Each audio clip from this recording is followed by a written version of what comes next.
Okay, guys, we are live. So for those listening at home, welcome to the Dungeon Musings YouTube channel. My name is Kevin Madison, and I will be your friendly Dungeon Master this evening, or this afternoon, or this morning, wherever this finds you, whenever this finds you.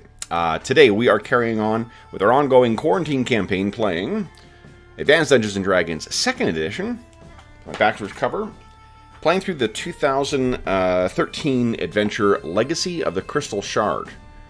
We are also incorporating a substantial amount of material from Wizards of the Coast's Icewind Dale Rime of the Frost Maiden.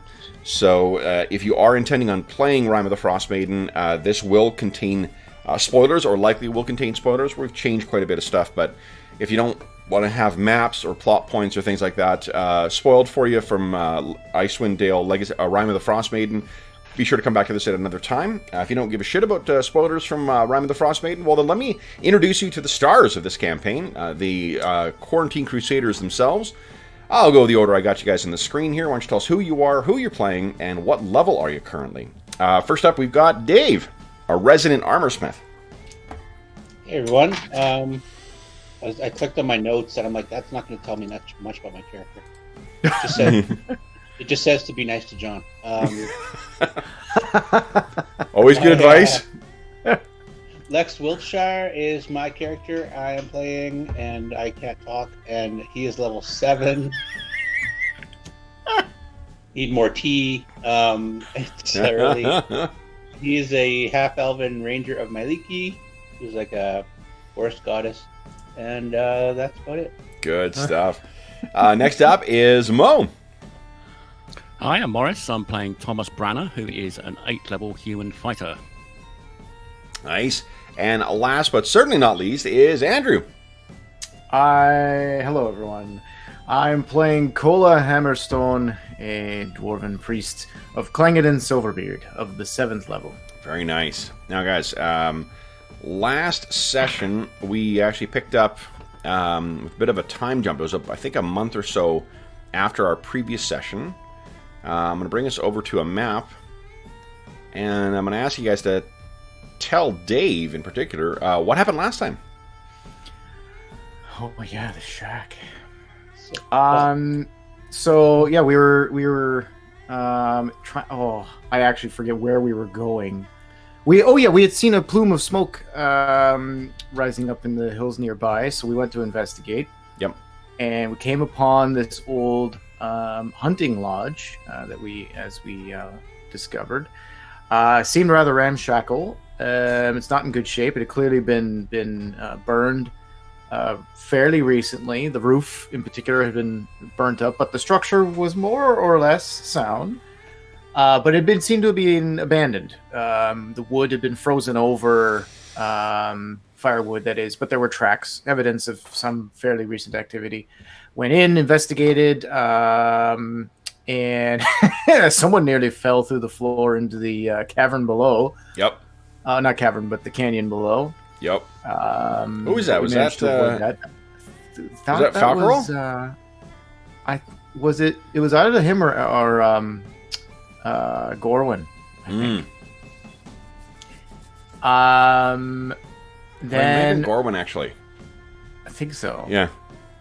In any event, we found a strange orb, and then we had there was a weird voice talking to us not all of us, only to, I think, oh my god, Falcarol and Arlen, or was it Tom?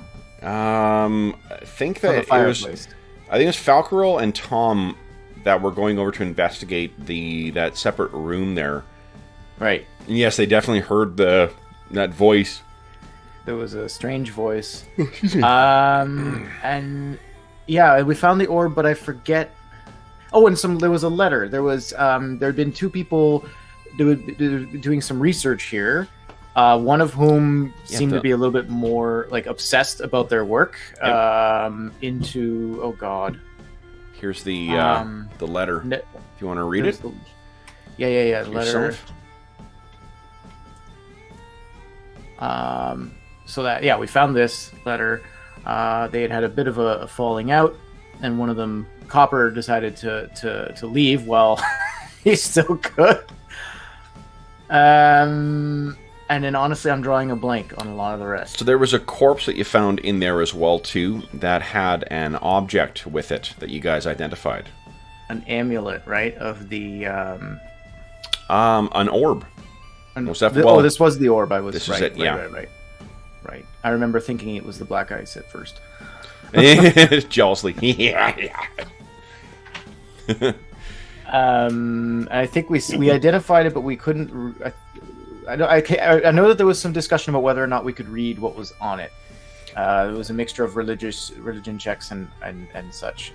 Yeah, and between the religion and Grimm's knowledge of Netherese, you guys were able to identify much of the script that was on it and identify the name of the object as well, too, as the Summer Star. And it seemed to be a fusing of Netherese technology with who knows what, and divine incantations, references to the Morning Lord. The work was to try to... their work was centered around trying to end this endless winter. It was about trying to bring the warmth of the sun back to the Dale and try to overpower Alril's hold on this. But clearly, it was a little foolhardy, and they didn't really think this through, because it seems to be very dangerous magic. There also, the corpse had the colorings of the robes of a Monitor, too, the Morning Lord. Right, who is the same order of that contact we had in Bryn in the tent in Bryn Shander. It was Jeff's character's contact, right? Friend? Mithran. Yes, right. Yeah. Yeah. And we're still here. You're still there, yes. Yeah, someone nearly got taken out by a barrel of wine last time. And it wasn't cola. Yeah. All right, so that is where we pick up. And Mo, did Andrew miss anything? No, I know that we mentioned there was some sort of movement and giggling from the room to my north. Yeah. Which we thought was possibly a poltergeist or something of that nature. And eventually I'm watching everyone's back down that room. So I was trying to... We got to figure out what is meant by this 3 is better than 2. So we'll have to see. Well, they're just happy that I showed up today. Well, there were 4 of us last time.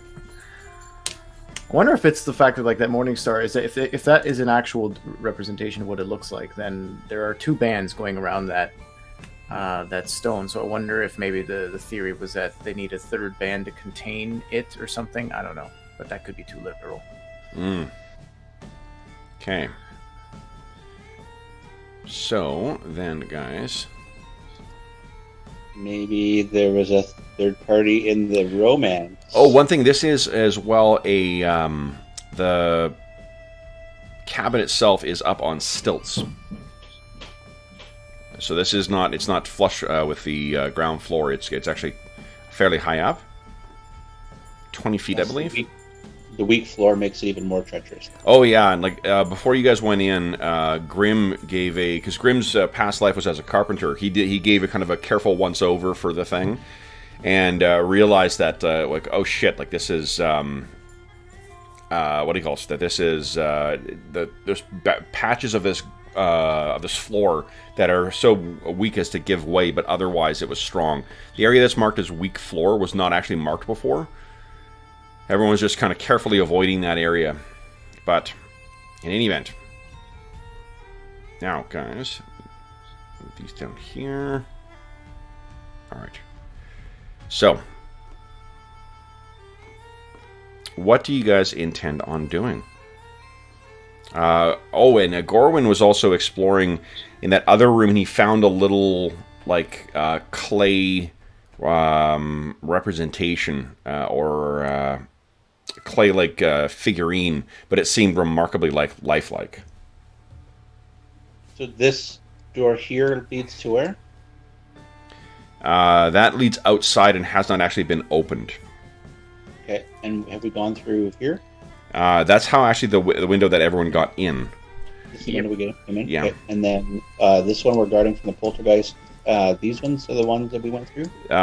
So the one up...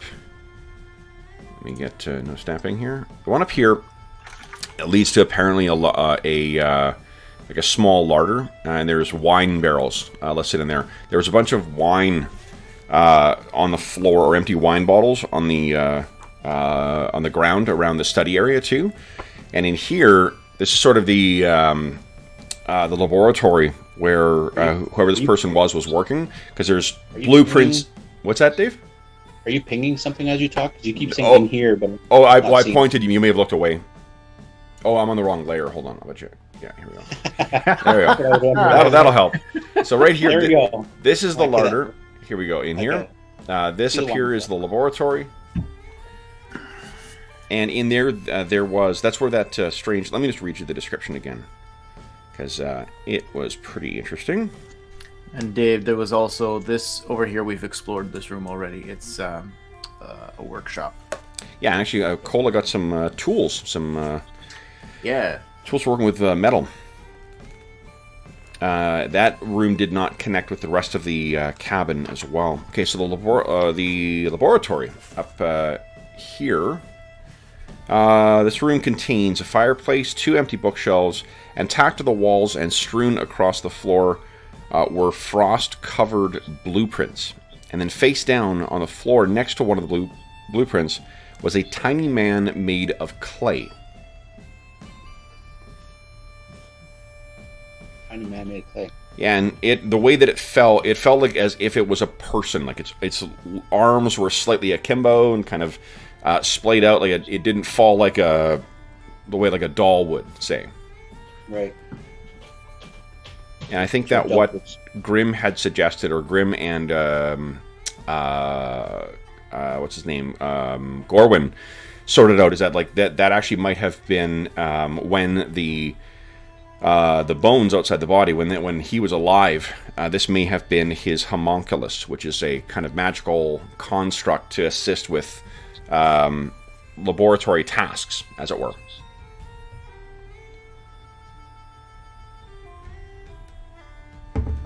What do you guys want to do? Good to finish up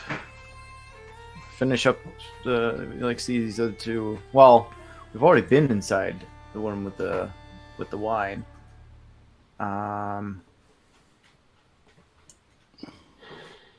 Did we have a look at the room to my rear to the south? I can't remember if we opened that door. This one?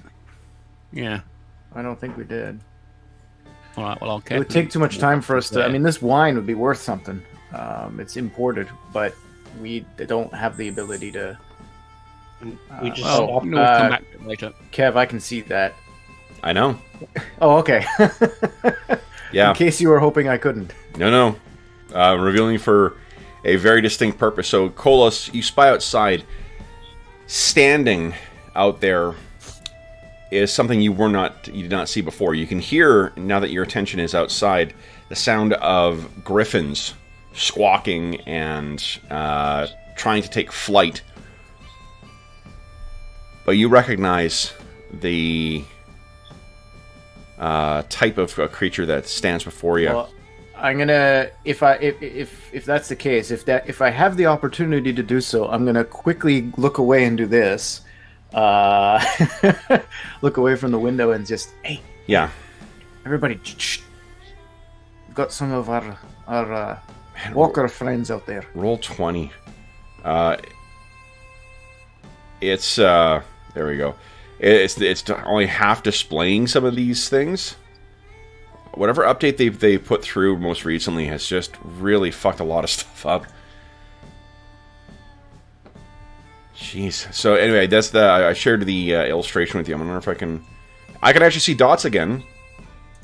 So, should we go out and get the griffins? Because they seem to be bothered. If we go out there, we're fighting these things. Well, I mean, I think we're gonna end up fighting them one way or the other, but we better have a plan, which involves not looking at them.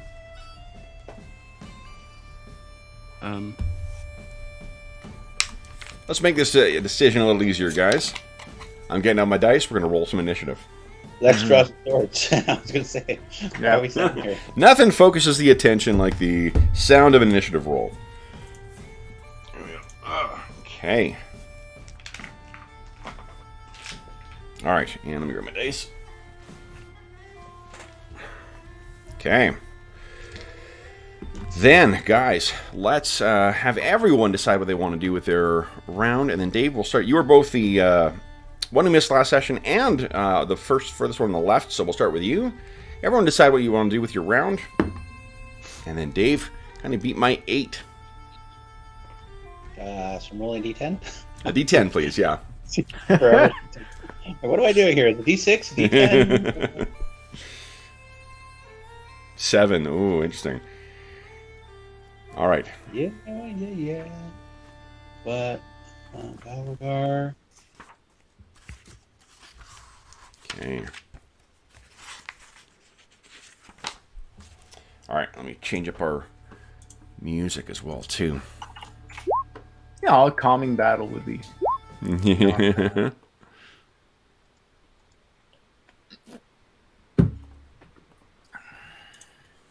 Let's see. All right. So Cola's on 11, Lex on a 6. These things are acting on an 8, I guess. Tom's not doing anything apparently. No, I'm just trying to remember where my what my various speeds are. Mm. I don't try to remember those things. It's been a bit while since we've actually done any fighting, right? So looks like it's Lex then, unless. Okay. So Lex, you were up first. What are you doing? Lex is going to stalk forward. Okay. Swords in hand, or sword and dagger in hand, I guess. And is this door open still? Is that door open? Yes, that one is open. The other door has not been opened yet. And in that room, you meet your doom. No. Well, maybe, actually. We'll have to see. Next character can be a wizard. Well, that's where we thought the poltergeist or something was in, but it just seemed to be sitting in there. And all right, so hold on a moment. A stiff wind blows through the broken window in the east wall, causing the tattered gray curtains to billow and flap like angry ghosts. Snow covers a bed and much of the surrounding floor. There's no sign of any life in here. And Falcarol would have mentioned that in that fireplace is where he heard a voice coming down. You can see out... Oh, yes, there's no windows here. Yeah. Creepy. Creepy! All right, then next up is the stalkers outside. Walking up. Lex, you have faced these things before. Yep. So, Like you're going to try and avoid the gaze, I Dave think? doesn't remember, though. Dave has no clue. So it was they had some kind of like blinding sight, or Yeah, they got a blinding light? flash, and then so that can blind you. And they've also got a chilling touch that can drain, I think, dexterity. Oh, excuse me. Bless you. Right. So I'm just getting the rules for... Okay, so...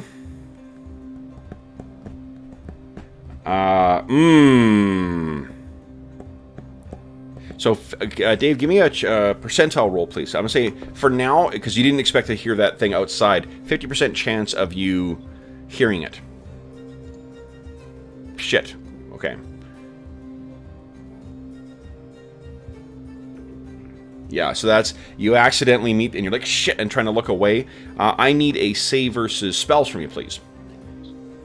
That's, the flash comes from the inside of that ruined travel cloak. Success, nice. So you can't catch the flash, and the rest of you would see this kind of come down the hallway.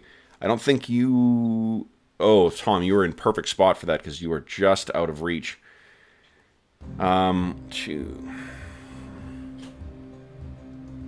And you guys can hear creaking as things are seemingly moving their way up the stairs outside. Okay. Tom sort of whispers, maybe we can get them to go over the weak floor area. I mean, there's a hole. There's a hole in it now. Through. Yeah, it's a hole. Ah, Right now, right, okay. So, Oh, all right. And 3, 4, and start climbing. All right. That is it for the Cold Light Walkers. Then it is Tom's turn. What are you doing, Tom? so this is set on the hillside, so this side. Not on a hill. It's on the edge of a crevasse. Yeah. So he's going to effectively try and, well, first thing, put the mask down. Okay. And then he's going to run forward and try and jump out of the window and banzai on top of the thing. Okay. Because it's quite close to the ground this side, isn't it? 4. I mean, it's a 15-foot drop, so you'll take 7 points of damage. Yeah, he's going to effectively just go for it. Okay. Okay, so smashes through the window and lands. Give us... Okay, first you take 7 points of damage. DR will not apply on that. And then go ahead and make your attack roll.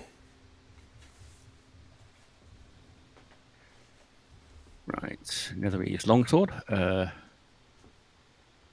So long since I've done this. Yeah.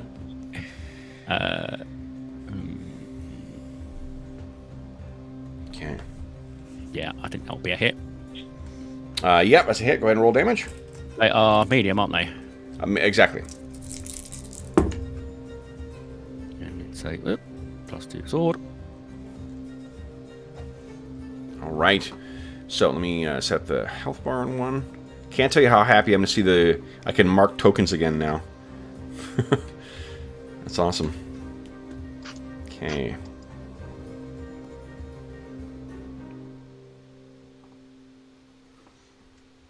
All right. Let me copy that. And... All right.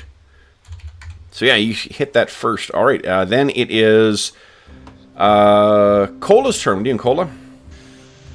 Clangadin, grant me your protection, and my beard will start glowing. Well, not glowing, but it will turn silver. Nice. All right, that is the end of round 1, guys. Look at my turn tracker.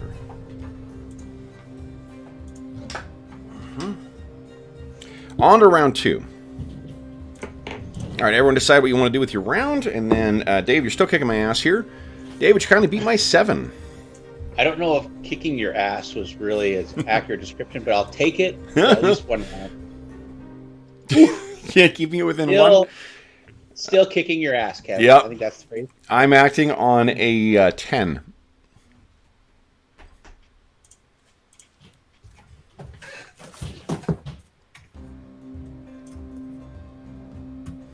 All right.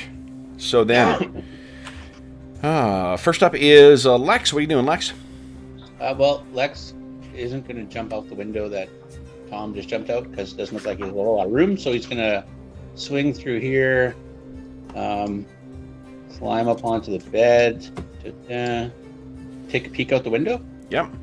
So you should be able to see what you can see out there. You move yourself. Let's see, a little. There you go. Partway open. Okay. So, and then can I try to jump out? It can. It's a 15-foot fall, so unless you got tumbling, you're gonna take 7 points of damage. Yeah, I don't think I have tumbling. I have. You have a huge bucket of hit points. I do have a huge bucket of hit points, though. Yep. So I moved 10, 15, 20. All right. So just take 7 points of damage. Yeah. And is that it for you? I was just counting my move. 5, 10, 20. So it's just 5 to jump out, though, right? Well, no. I think that's going to be it. Like, you recovering from the fall is going to be the rest of your movement. Yeah, that's fair. Okay. All right. Then it is Tom. What are you doing, Tom? I am going to hit this thing again. Go ahead.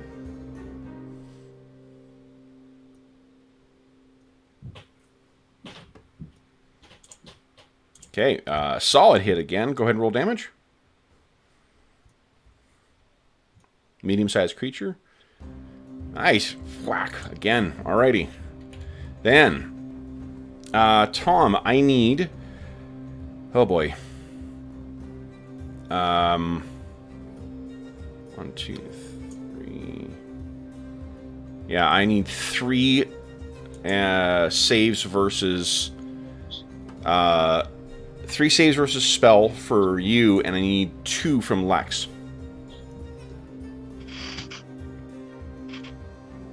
Hang on, let me just check me what the mass gives me. It is all saving throws, so yeah. So Okay. first one. Hold on. First one. So first one fails. Second one is a success. Well, it's actually sorry, Lex. Yeah, you failed. Oh, so Lex, you spend a astonishing fortune. Well, that's just my 2 rolls, so I'll. Oh, for your 2 rolls. Okay, so Lex got 1 failure. Tom, I need 2 more from you. You got 1 failure so far. Let's get that. So second one. Success. And third one, Tom. Third one. Nice, that's 20. Great. So we've got 1 failure from Tom, and we got 1 astonishing fortune spent. I spend astonishing fortune. Re-roll yours, Tom. Yes, seeing as I'm a bit. Go ahead. I didn't realise. Yeah. Oh yeah. There you go. Success. Okay. So you guys have fought these things before, so you know to avoid their blinding attack. Now, I've got Tom. What is your AC? It is disappeared from my token. Sorry about that. It is 20. No, your armor class. Well, it wouldn't be in your 20s. Oh, sorry, wrong system. It's 1. Okay. So let's see here. I've got 3 that are attacking you. First claw, 1 at 20. So it's 1 versus because the buckler only counts for 1. yeah. All right. You take 6 points of damage and you lose 1 point of dexterity. And then second claw, 1 more hit on you, 4 points of damage and another point of dexterity. And actually, I think I've been letting you make save versus death for each of those. So give us 2 saves versus death. Right. To avoid the drain. To avoid the drain. I think that's what I've been doing before. I know that Tom lost an awful lot of dex before. That's a fail, so 1 lost dex. And then 1 more save versus death. Another fail. Okay, so Tom is down 2 dexterity right now. As your limbs are freezing over. You can also see on the far side there are more shambling towards you guys. 1, 2. Okay, that will reduce my armor class for next turn. Okay. I literally just restored all your stats. I just fixed this thing. I just Well, fixed these it, aren't Tom. permanent like the White Witches, though. Why are we out here fighting Work. these? A priest's work is never done. Yeah. Why are we out here fighting these again? Actually, I think fighting them was inevitable. Tom, I need 1 more save versus spell from you, please. You haven't seen what's outside, Cola. A doorway would have been smarter. Oh. Uh-oh. That does You have spent astonishing fortune reroll. This is the blinding one. We've only got 1 left. No, I think we need to keep 1 just for. Okay. Did you spend a second one while I was moving away? I think you used 1, Dave, and then Tom used 1. Yeah, and Tom used 1 as well. All right, so you are blinded for 5 rounds. All right, then it is Cola's turn, I believe. I'm gonna move up. Oh gosh, I forgot where Dave went. You went over here, didn't you? Where'd I leave that elf? Oh, Dave's in this room? I went through that door. Okay, that's cool. So if you guys are there, I can go into this room. I know that Tom is there, so this will work. I grab my holy symbol and call upon Clangadin to give me and my allies strength. Just FYI, I have always been ruling it that's line of sight, and it doesn't go through walls unless the spell expressly says. Oh, remember? Okay, I forgot that you had house ruled that. Yeah. Well, it's not clear one way or the other. That's true. As described, it does not say whether it requires it, but fair enough. If you have always required it, shoot. I guess I do nothing then. Okay. Well, Cola would have known that. Is there something else he would have wanted to do? Not within the same. Not with the same speed. I can't. I don't have anything with speed. That's fine. You're the end of the end of the initiative order anyway. So if there is something else Cola would have done, like ready a weapon or. Oh, okay. So I won't be. Yeah, that's true. Okay. I instead then I'll cast my spiritual weapon. Okay. Can you see anything yet, or is it just there now? It's just there. Okay. I haven't. Great. I don't know if that's possible. I don't know if I need. Oh, of course. Yep. Absolutely. Okay. All right, then. Next turn, guys. We're on round 3. Do I get my second attack? Oh, your second attack. You do. You are blind, though. Is it, what, a 50% miss? I'm not... No. Hold on. I'll let you know. Okay.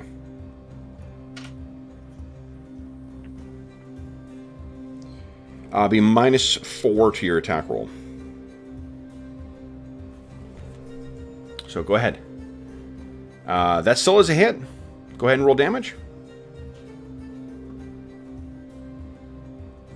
A medium-sized creature again. 13. All right, so the first of these things collapses. Though Tom cannot see. That is the end of the round, guys. Dave, you're still kicking my ass thoroughly. And humiliating me by making it within 1 point of my rolls. Let's see if we can carry on here, Dave. Beat my 5. So you want me to roll a 4? Yeah. Oh no! Trash talk got me. Oh boy. Karma doesn't like trash talk.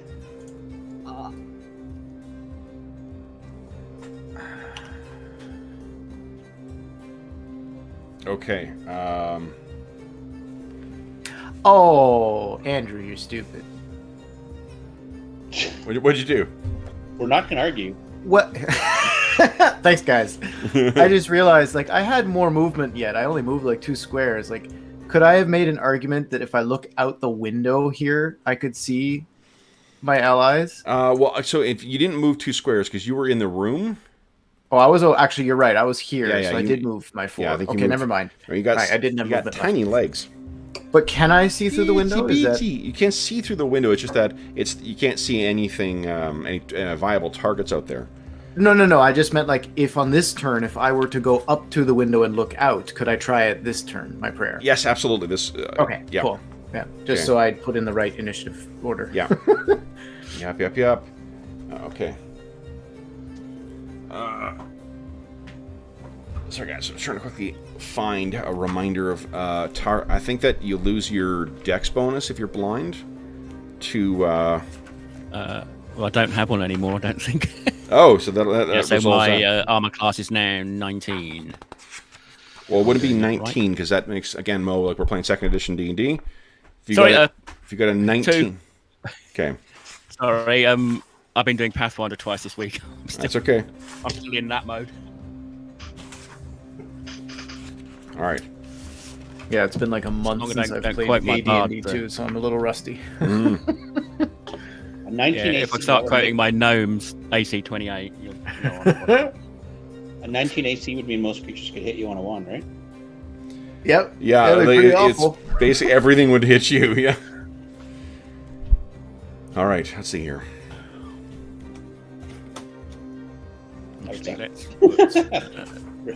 You get like red slimes and green and blue slimes would be killing it. I'll put it in the green. Okay. What is it you're putting in there? Armor class. Oh, I see. Okay. Yeah, I thought they were in there. They just seemed to disappear. I think that maybe when we moved tokens around. We've never tracked armor class or anything like that on tokens. Ever. Oh, right. No. No, in no game. Like, no games we've ever played in the channel do we ever do that. No. I know that they do that on what do you call it, in the D&D 5th edition. Yeah, the default setup tokens. But no, we've never done that ourselves. Yeah, that's only 5e modules that you buy. Yeah. Use the green number as your AC. Yeah.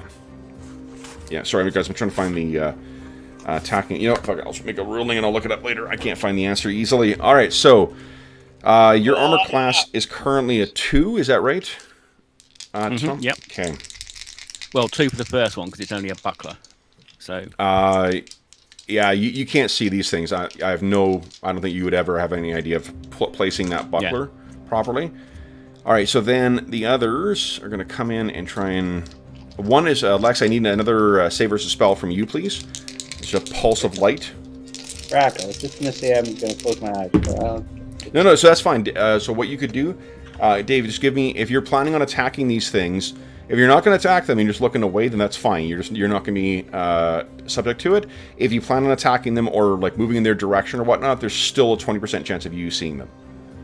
yeah, that's cool. I'm just going to look down for now, but I made my save anyways. Okay. I got another nat 20, and I got 2 hits on you. Tom, I need 2 saves versus death, please. I need you to take another 6 points of damage. Come on. Success for the first one, good.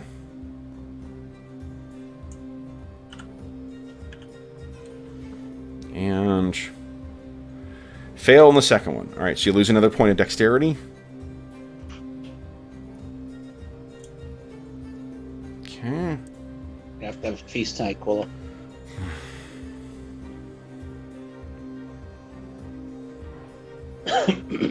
All right, and then I need, let's see here. I think that's it for the Cold Light Walkers. Because that last one I could flash Tom, but he's already blind, so. All right, then, and next up is Lex. What are you doing, Lex? Lex, looking down at the ground, is going to move. Can I move like off the map and then back to the square? Yeah, that's fine.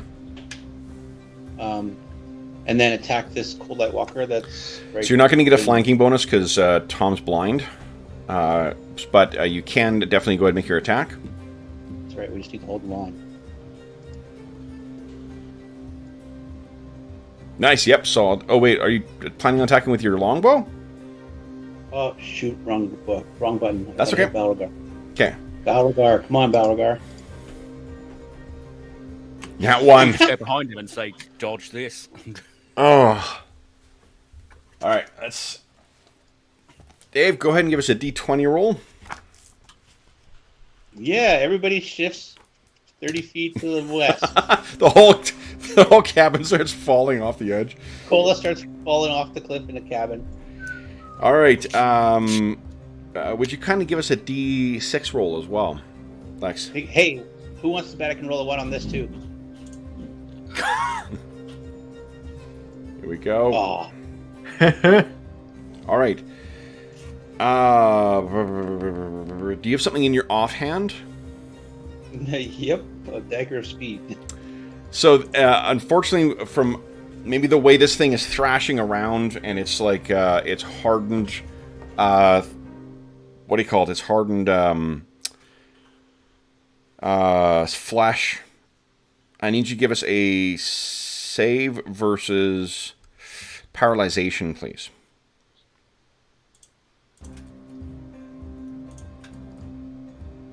Nice. So you nearly drop that that dagger. Oof!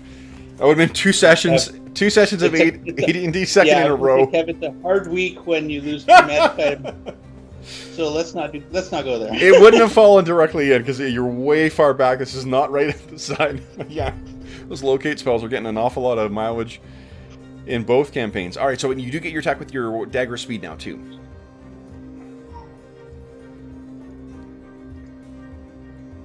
A 1 and a 2. Yeah. Okay, so 1 up.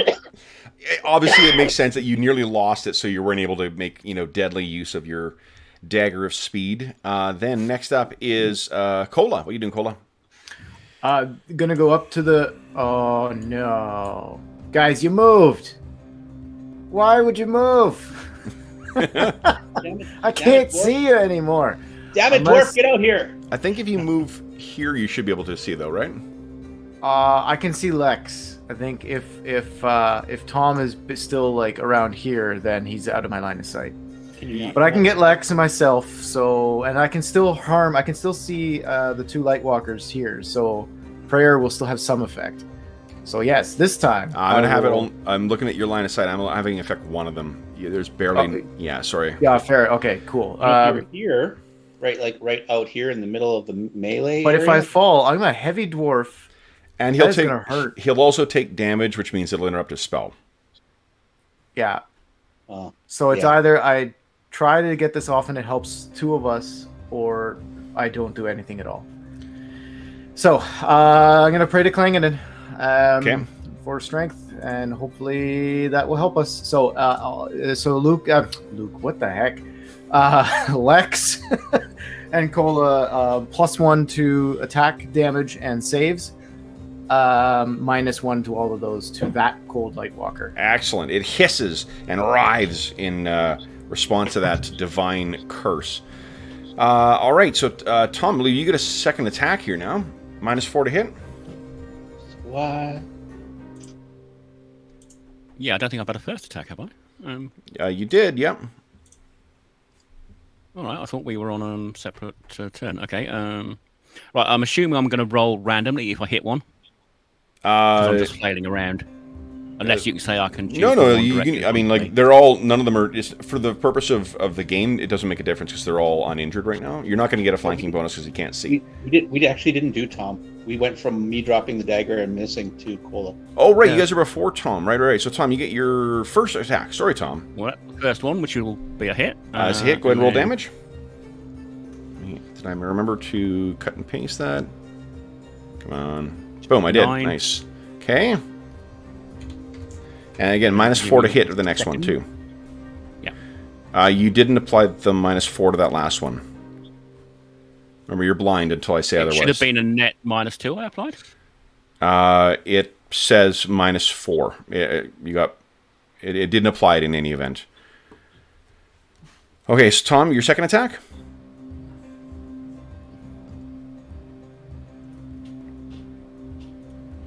-4 to hit. Okay. I normally put my magic weapon bonus in at that point, but okay. Okay, that is a hit, barely. Wait. That's a miss, forgive me. No. Okay. Then, that is the end of round 3. We're on to round 4, guys. Dave, you're still... Oh, you lost. Oh, yeah, you get second attack, too. Right. Go ahead.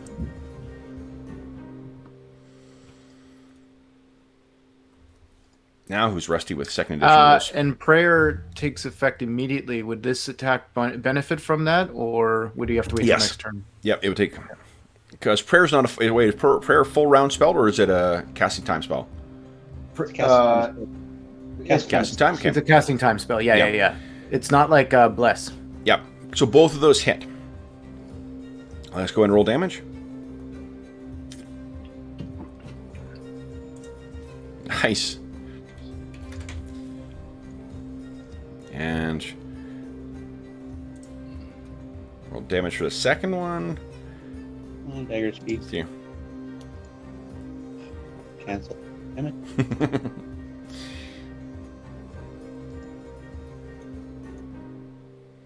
And I keep hitting =1, so I'm like, all right. All right. All of that for 3 points. All right. Now, Mo, the initiative rolling will shift to you, so everyone decide what you're going to do with your round. Mo gets his second attack now. Didn't... No, we've done both of them. Yeah, Mo did both of his. Oh. Yeah. Then everyone decide what you're doing with your round, and Mo beat my 5, please. Things. All right.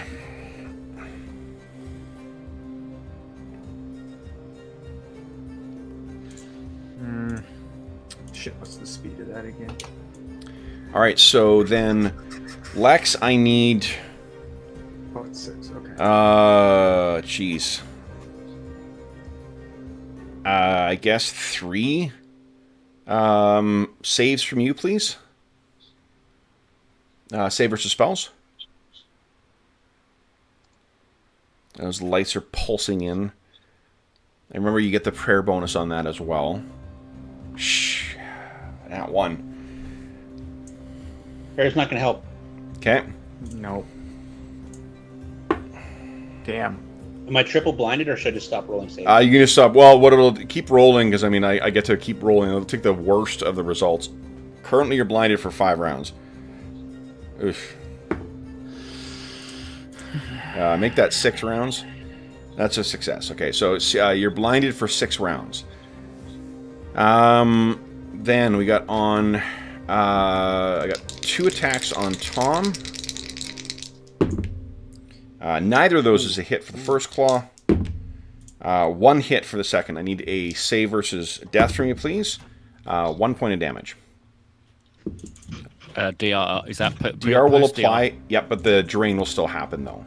Yeah, if they connect with you, they get a chance to turn. And then on Lex, what's your AC, Lex? 0. 0, okay. No hits on the first clause. No hits on the second clause. Shit. All right, Tom, you're losing. Now, do you want to spend a point of Astonishing Fortune there, Tom? I'm down a point of Dex, actually, so I'm at 1. Sorry. Oh, you're at 1. So neither of those would still hit. I rolled, like, my highest roll is an 8. No, I think we need to save it when someone goes down. What's that? No, I'll save the Astonishing Fortune. Save you. Oh, okay, save it for that. Okay, so then, Tom, unfortunately, you lose another point of Dex. And let's see here. You hear battering. Want to make a save for the. Actually, the window's open already. I don't need to save anything.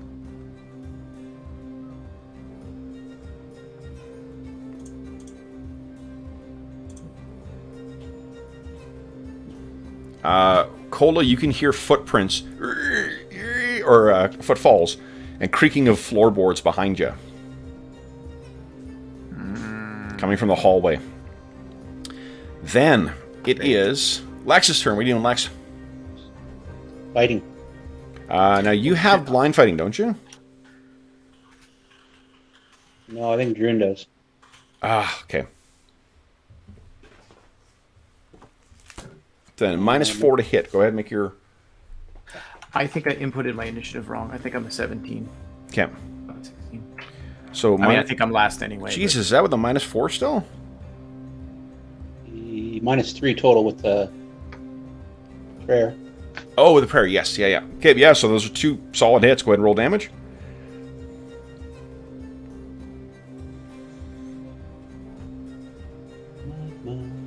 Here we go. Be heat. Nice. Okay. So that is 8 damage. All right, so just enough to take that one down. Then it is Tom. All right, I'm going to continue fighting away. Okay, so -4 to hit, or -3 to hit because of... Oh, no, you don't get prayer. -4 to hit. No, it didn't hit me. Yeah.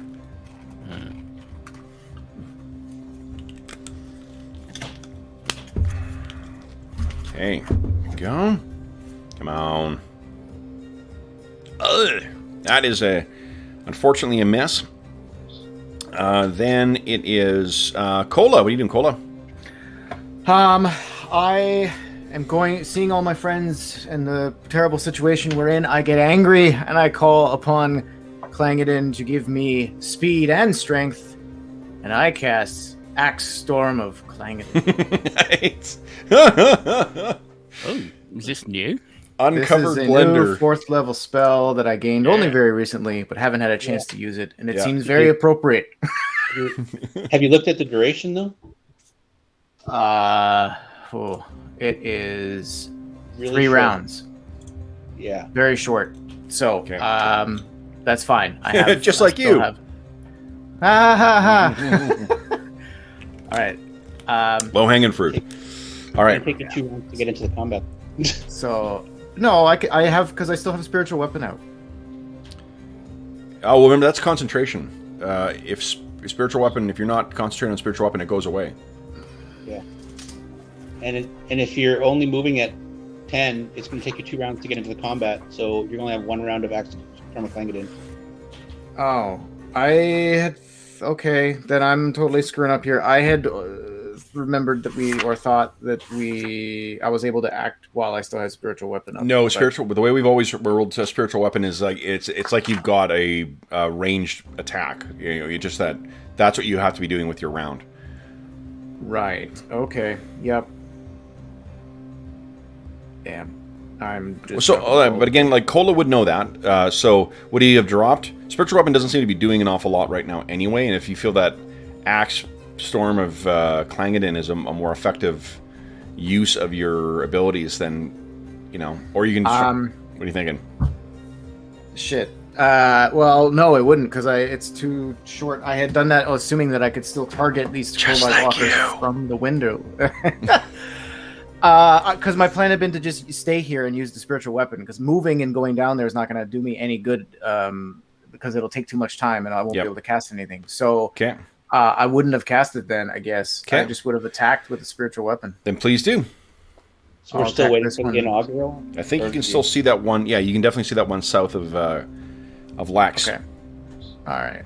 So we'll do that. Just the one attack then. Here we are.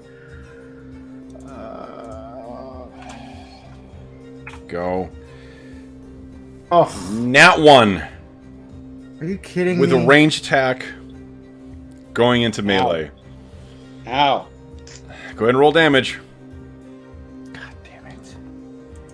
I mean, stupid roll 20. Careful, they have axes! Well, and the problem here is I also have +1 to the damage roll because of prayer. Just roll the back damage. So, quit fucking around with your spiritual weapon and get out here. So, actually, I'm useless out there, too. Lex is blind, too, so Lex can't even see. Oh, these things carry weapons now! They do! Yeah, at least he won't know. Watch yourself, friend Lex! Well, I got hit Watch from out, behind. they're wielding They're weapons. behind us now, Tom. They're behind us. They're attacking from behind like cowards.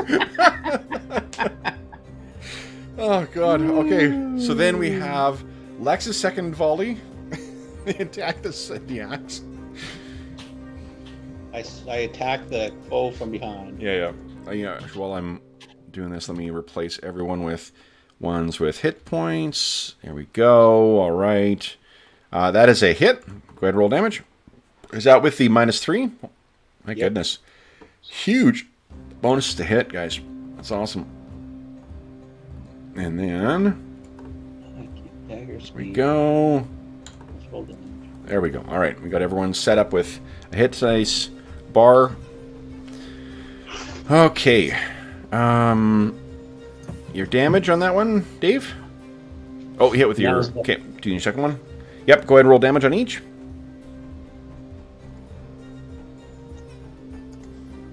Go 11 points of damage. Nice. And... 14. Is that with or without prayer? That's with prayer. Oh, it is, isn't it? Your accent, well, it makes it the doubly more insulting. Oh my goodness. It most certainly is. Awesome. All right, so guys, then that, I guess, Tom, did you have your second attack? No. I'll just Please, feel free. That is a solid hit. And that was -4. Yep, holy shit. Yeah, you guys. All right, go ahead and roll damage. No, not that. Sorry. All right. It's all right. Nice. Okay. All right, guys. That is the end of round 4. We're on round 5. All right, then, Mo, we thank you for your service of rolling initiative. Mo, we will be passing on to Cola now. who apparently is on the side of the Cold Light Walkers. So Apparently. I am so angry right now. It's more forgiving when you guys have a bigger group because you got more astonishing fortune to dip into. Yeah, I know. This is horrible. So, Cola, would you kindly beat my 5? I'll try. I don't know at this point. Oh! So I'm acting on an 8. All right, Cole's on a 10. Lex is on a 6. And Tom is on an 8, so simultaneous with the Cold Light Walkers. All right, so Lex, you're up first. What are you doing? -3 to hit. Okay. I'll keep swinging. Go. That's a hit. Go ahead and roll damage. Yeah, this is round 5. This is my last turn of blinded. How many rounds were you blinded? 5. So you still have one more because you were blinded on round 1. Ooh, there's a 20. And that's 20. Great. Go give us a D20 roll. Yeah, you still have one more round. It'll be at the end of round 6 is when your blinding effect will end. 7 points of damage. Yeah. And then, so end of next round is when you'll be able to see again. So the 7 points of damage is from Balroggar. Then I got the crit. Then I rolled the 19 on the 20. Give us a D6 roll there, Dave, as well, please. Okay. 2. Okay, hold on. I'm going to make a save. There's paralyzation for this thing. Yeah, okay. Still, pretty awesome hit. Then you take... The dagger damage? And the dagger damage 2, please, yeah. Hey, that's getting up there. A little better. I will say that now that the map is actually loaded and everything's in place, everything's responding very quickly now. So it could just be that as everything gets kind of up and running, it takes a while, but it's running lovely now. Now, Tom, why don't you go ahead? This will be simultaneous with the Cold Light Walkers, but go ahead and make your first attack, if that's what you're intending on doing. Yeah. Yep, go right ahead. Amazing away.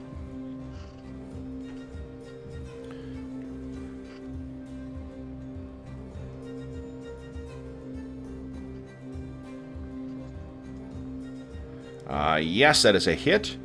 Very nice. All right. Okay, so then, guys, I'm going to start inside the house, actually. So, Cola, you're looking outside. Your attention is focused on your axe that, unfortunately, Lex seems to clearly have stepped right in the way of. Clearly. Not your fault whatsoever. But what you can see in the dark, and in here, there is light coming in through the window. There's maybe a little streams of light coming through above, but there's no other sources of light in here. And this room is mostly sealed off as well, too.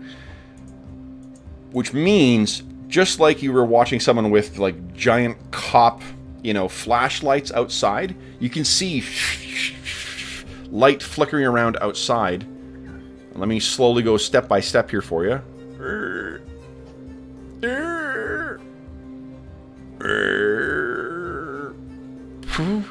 And you look over, Cola, and there's a flash of light.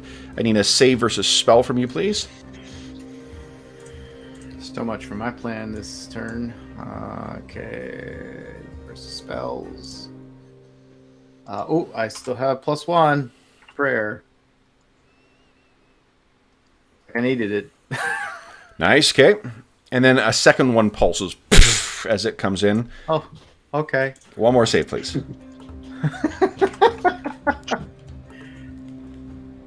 Success. Nice. So you're not blinded. Very important. Cola, I need to try and hit you. What's your armor class, please? Currently 2. 2. So I hit you once. I need a save versus death from you, please, and you take 2 points of damage. The DR does apply against this, so you may not take damage, but you do need to make this save. Aren't you wearing plate? Yes. Yeah, so you won't take any actual damage, but I need a save versus death. Success. There we are. Wait a minute, why you got a +5 on there? Because I get +1 for prayer, but that's plus... Oh, wait, I shouldn't get the +4. That's only versus poison I get the Correct. +4. Yeah. I mean, So a 14 is that. still good enough. Cleric saves are awesome. So yeah, that's enough. You managed to resist the worst effects of the drain. Yeah, cleric saves. You get it against spells too. Oh, yeah. Good against spells. Especially good versus No. poison The spell ones are for the blinding. It's poison, save versus death for the drain. Right, but I'm just saying he gets +4 against poison and spells. Oh, and spells. I see what you mean, Dave. Sorry. Yeah. Okay.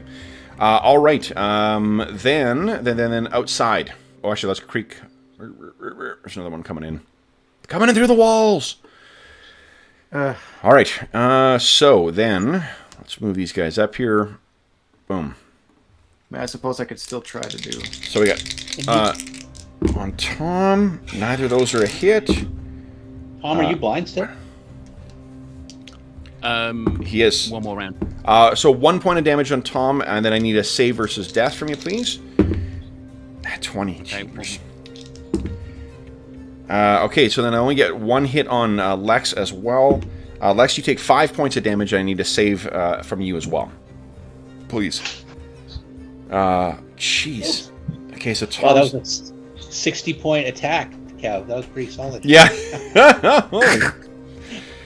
So...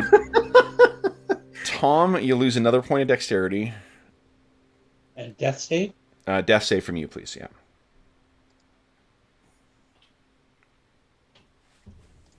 Do I have prayer still? You do have prayer still, yep. That will not help, so you lose another point of dexterity. You did roll against Rod Staff Wand, but that 3 won't help you, I don't think, regardless of whatever spell whatever you're rolling against. Okay, guys. Then, I think that was simultaneous with Thomas. Then we have Cola. Cola, what are you planning on doing? Well, that has kind of shifted under the new circumstances. Remember, I had planned to try to jump out the window. So, oh yes, you can do it. Remember, second edition. Yeah, no. Like, yeah, I'm not saying I'm switching what I'm doing. I'm saying that what I was going to attempt to do is either can't be done now, or it's going to be incredibly dangerous. You can do it. It's just they'll get an attack of opportunity on you. Yeah, and then I'm going to fall. So I'm going to be prepared to take like half my damage right now. Well, I need to get the hell out of here. The fall. It's only 15 feet. It'll be 7 points of damage. And does DR apply? No, not against. Oh, if anything, the armor makes it worse. Exactly. So I'm gonna attempt it because I'll pick up this bag of hammers and then quickly jump out the window. Because staying in here is almost certain death if I'm by myself. So you'll take 7 points of damage from the fall. DR will not apply, and then I got 2 attacks on you, neither of which hits. So I'm very lucky. Okay. So you hear once again, guys, the sound of the dwarf slamming into the ground. Although I took damage, which means prayer falls. No, prayer you're not Or concentrating spiritual on. weapon, I mean. Spiritual weapon is over, yeah. Okay. Then we have Lex's second attacks. And then Tom's second attacks. You guys can both make your rolls if you like. We don't need to wait for... There's so many of them. I'm glad you appreciate us so much, Kevin, that you like putting us in these challenges. Yeah. Well, the trouble is, too, like when we have the breaks away from it, like when we were playing, 3 times every 2 weeks, you guys had specifically, as soon as you saw something you recognized, you're like, we're not going to get fucking near that. We need to keep it distance, and then, Yep. And it's but in a the month and a half of interim, not doing this. And playing, I'm forgetting everything. Yep, more heroic mode games. You're like, all right, let's jump in there. Oh, why did I think this was a good idea? This is not Savage Worlds. Yeah, truly. Although we had less fatalities in this campaign than in that one. So somehow. Balroggar is a hit. Oh, okay, so here we go. So the rest of them are misses, guys. Lex, you do hit. Oh, Lex, look at this. So close. If you would have just hit with the dagger's speed, Did you include the prayer bonus? Yes. Damn it. Okay. All right. So then it is round 6. So Mo, at the end of this round, you will gain your sight back. Okay. Then it is Andrew. I think you lost to me. Oh yeah. We're up to Dave. All right, here it comes. Now this pass, it'll be all different. Everyone decide what you're doing with your round, and then here we go. We'll softball for you. Beat my 10. See that 1, Dave? Come on, roll that. Yeah, there you go. Nice. The tempo shifts. Go ahead, guys. I have an initiative of 0. Alrighty, so first up is I'm not until a 13. Lex, you're up first. What are you doing? Fighting, killing, Okay. smacking. It's a miss. Come on. Get that dagger of speed in there. Strength, Dex, -3.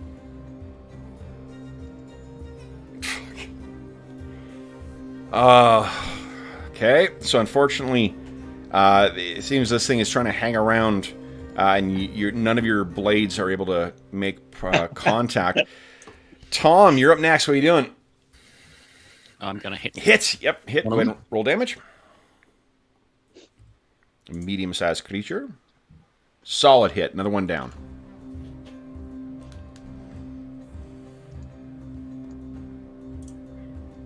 Cola, I think. Okay. Sorry, I was doing a tally of...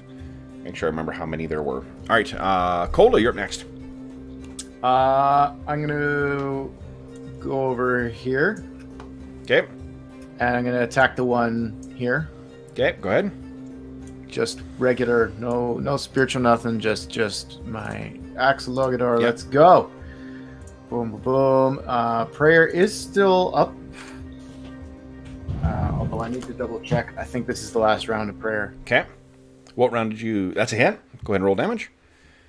Battle Axe, a Latigar. All hail the Dark Queen. Oh, round two, there's I plus think. 1 to that. Sorry, 8 in 8 total. points of damage. Okay.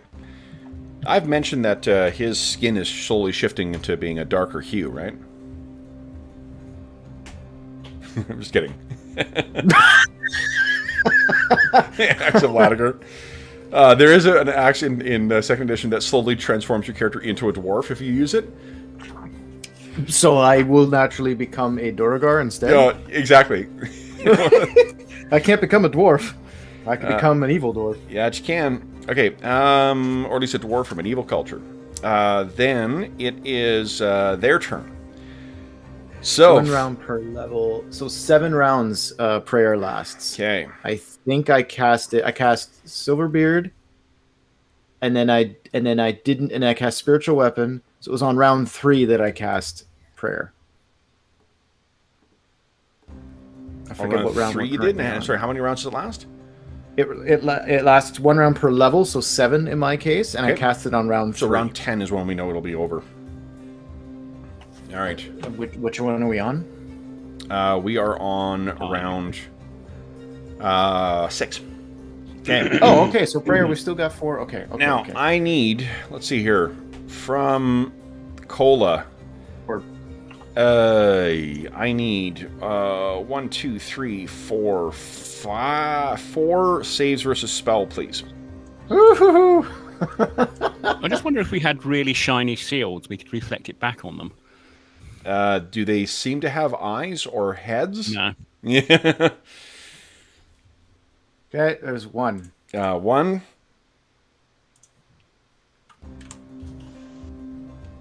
I'm very glad I have prayer right now. 2. Yeah. 3. Nice. Oh. Yep. And Last one. Come on, don't fail me now. Come on, clang it in. Yeah! nice. Excellent. Eat it! All right. Then it is their turn. Okay, so I've got, let's see here. 2 on Lex, so... Lex, your AC, I'm sorry, is what right now? 1. 1, okay. Fucking nat 20 and 18. The other one doesn't hit. Okay, so I got 2 hits on you.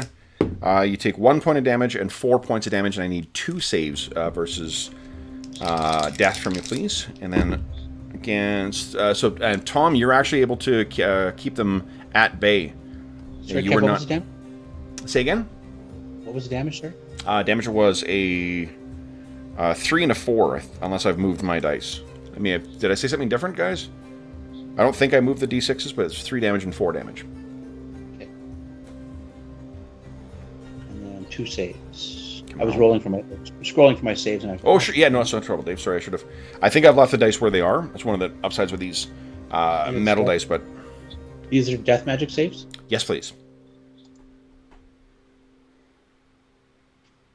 prayer is still active? Prayer is still active, yeah. We have 4 rounds of it left. Success for 1, very nice. And number 2. Oof. Dex goes down by 1 again, please. All right, then. You know what? I'll just have them drop down.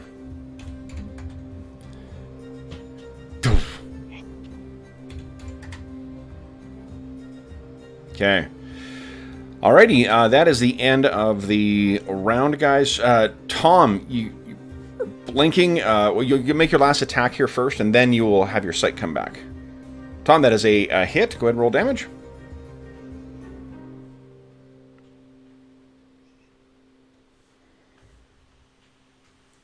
And Lexi, I think you get your final attack as well. Nice. 12 as a respectable amount of damage.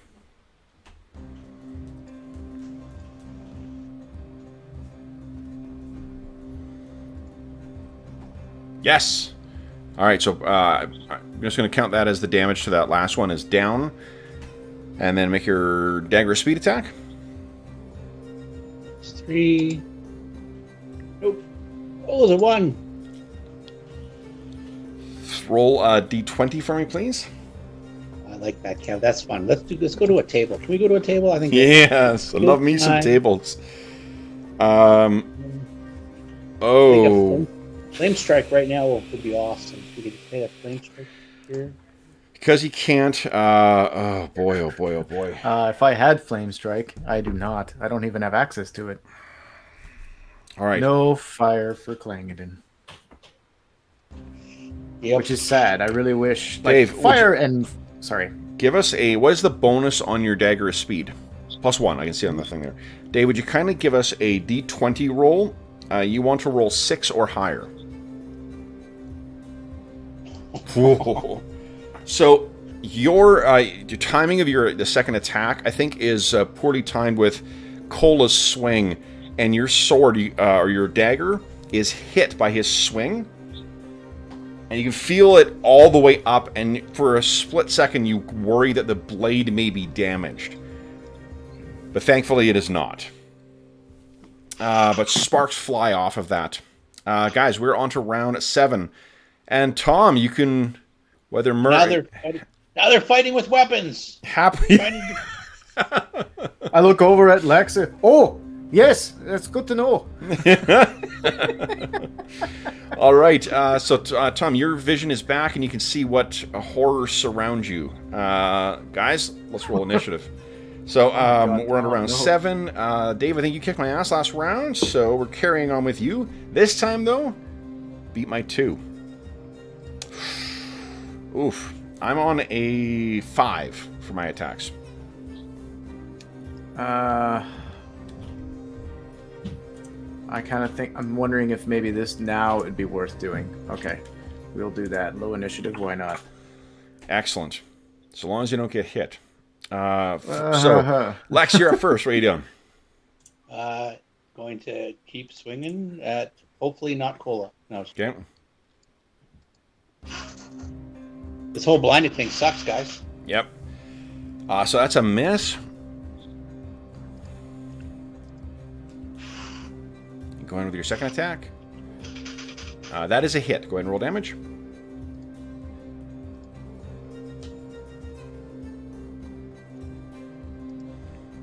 Oh, nice hit. All right. Then it is their turn. Okay, so... Oh boy. 1, 2, 3. I need 3 saves versus spell from Tom and from Cola, please.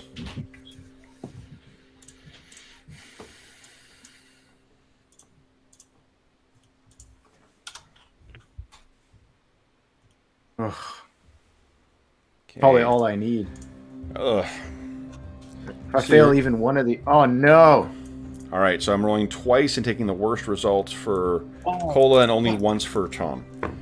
Cola, you were blinded for 5 rounds. Tom, God damn it. you were blinded for 5 rounds. So oh, no, Dave. you see it again and then... Oh yeah, favorite enemy. Yeah, because these are undead. Okay. Then I guess. Okay, we're all like rusty. Yep. Turns out. All right, so then here I got 2 on Cola. What's your AC again, Cola? Currently 2. 2. Okay, so miss. You can feel them clawing at you, but they miss you. Lex, this is a 1 right now. Would have freaking hit Belregard. No, my AC is 3. 3 now. Shit. So I get 1 hit on you. 2 hits on you. Lex, that's 5 points of damage, 6 points of damage. And then I need 2 saves versus death from you. And for Tom, I've got 2 on you. Both of those are hits. 4 points of damage, 1 point of damage, and I need a save versus death from you, 2 of them. And actually, you take another 1 point of damage. So I need 3 saves versus death from you, Tom, please. Do I need to make the save if the armor? Yes, you do. Negates it? Yep, we just talked about that, Mo. Even though you took no damage, you still have to make the save. We talked about that like 5 minutes ago. Yes.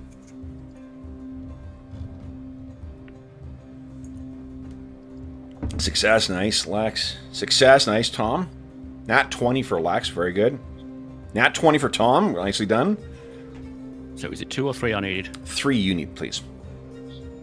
Right, third one, come on. I bet this one will fail. Yeah, I've got faith. There you go. Nice. I could have done with those with the blinded, actually. Yeah, really. All right, so then Nets. it is, let's see here. Next up is Tom. What are you doing, Tom? I am hitting 1. Okay. -5, -4 to hit again. So that is a miss, unfortunately.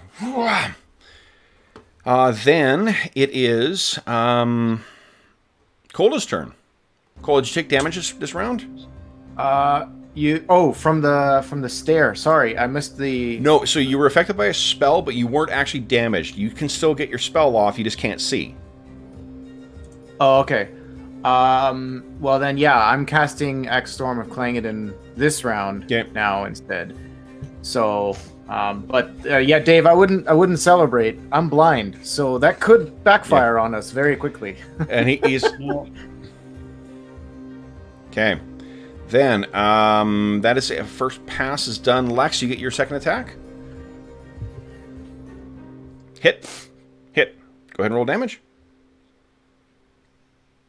Could have hit about 4 or 5 more times if I'd been paying attention to my rule character. There you go. Solid. That's yep. All right. I'm down. I was playing an Inquisitor for about 3 months. So I'd forgotten one of my powers. Older. Okay. All right. Then, Tom, you have your second attack? Kev, I'm going to take provoke attacks of opportunity here. Okay.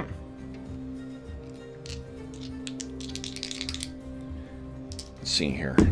Creating a tunnel for Tom to flee through. Sure. It's 1 hit on you. 6 points of damage. And 1 more save versus death, please. Tom, solid hit from you. Go ahead and roll damage. And again, I'm assuming you guys have been adventuring together and facing these things together for months now. So I'm assuming your characters are speaking out loud and communicating to. I'm coming in, back to back. So 7 points of damage. Any preference for which one? Yeah, I'm kind of assuming Lex and I are almost back to back. I think the one to the rear of me, actually. Okay. Which way is that? Yeah, I don't know what that is. You mean north? Up, north, south, east. North. Okay. All right. Nicely done. Yes, and your successful save there, Lex. Okay. Then it's almost as if there's a blessing. Even though Falcarol's not here, it's almost as if his god is watching out for you. Because Clangen has done very little so far. Except hit me. Look at the shaking the head. No, actually, he blessed me and then he smacked me. So it's like, Clangeddon giveth and Clangeddon taketh. Tough love, Yeah. Yep.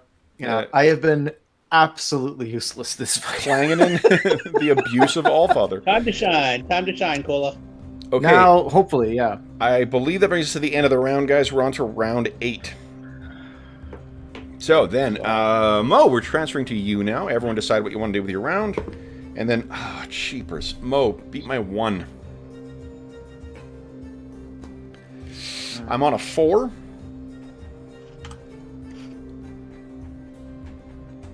Let's see. Lex, you're up first on a 2. What are you doing? Lex is going to fight the one above him. Okay. And Back to the north? yeah. Okay.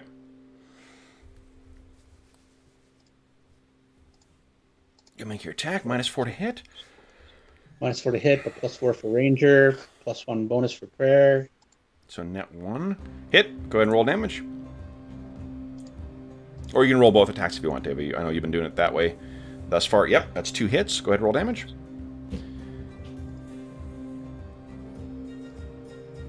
Nice. That's a good one. And then the dagger. 3 points of damage. Do you just, like, have your D4 sitting on the table with a 1-up and you just push it across the table, like curling style? Yeah, pretty much. Okay.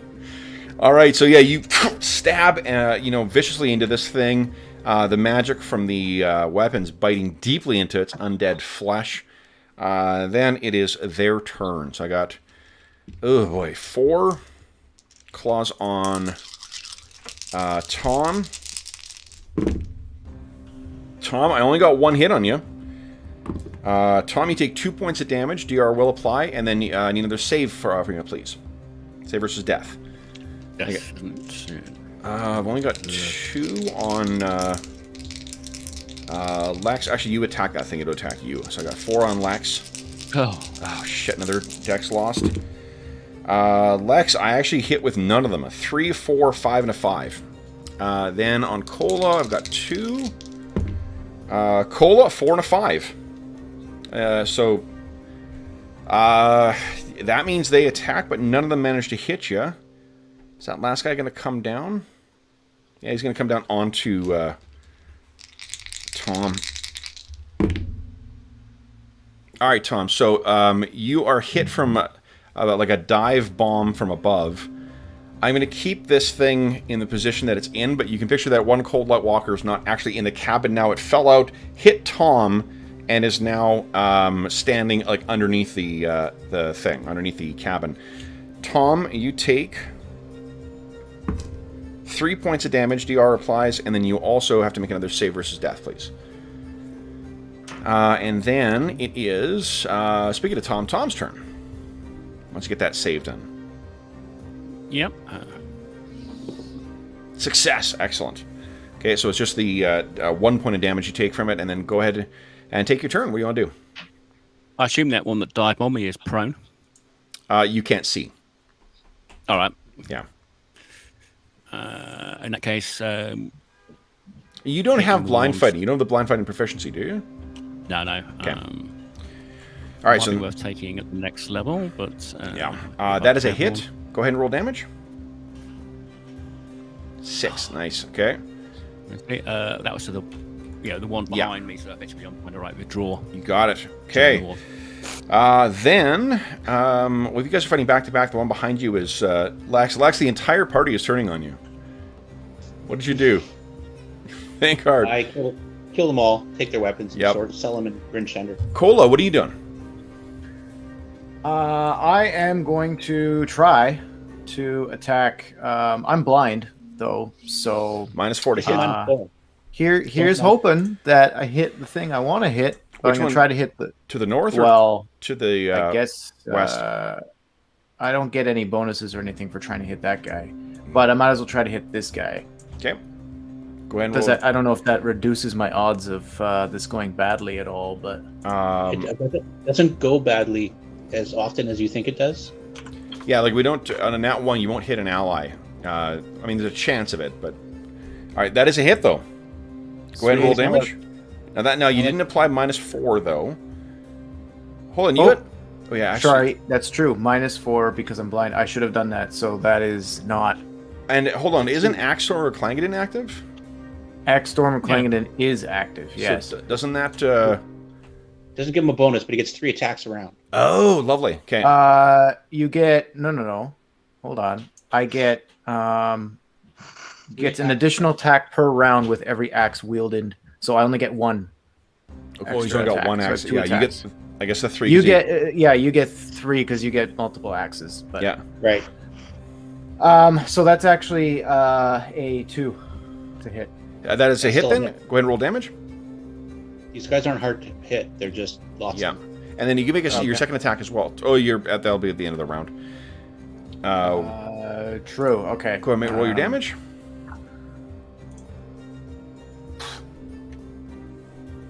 Okay. Yeah, not much. 4. You need All to be right. more. You need to channel Clangadin's, positivity and confidence here, my friend. Come on. I'm just getting warmed up. It's a slow burn with priests, Come and attend Clangadin's weekend conference, which We will don't discuss have a dwarven lifetime to kill these guys. self-esteem, use of axes, bonding with friends and foes in battle, use of axes, fun recipes to try on the road, use of axes. Quilting with So Clangadin. sign up this weekend for Clangadin's weekend, the Axe Storm of Clangadin. So that is a hit. Then I guess we're on to second attacks from our heroes. So Lex, you're up first. Then Tom, you're up next. Then Kola, you're up next. So go ahead, guys. Unleash hell. As you learned at that weekend conference. All right, so that is 2 hits from Lex. Nice damage, Lex. Holy smokes. Sit. I did it again. That's an act. That's 2, not -2. Okay. Oh, I've done it again. Oh, no. But it's still a hit, right? That's the same damage I Yeah, rolled. maybe on you my did early- blunt that dagger when you almost critted it. Yeah, really. That's the same. That's the exact You same need damage I sharpening. rolled. That's the Totally. exact same damage I rolled too. I rolled a 12 and a 3 on my first set of attacks. Nice. All right, so 11 points of damage from Mo. Now, Tom, how'd you add? Tom hits as well, too? Yeah, that must be close to a 20 if you... Yeah, geez, 19. That's a 19, I think, looking at the way it calculated it. Pretty awesome. Go ahead, roll damage.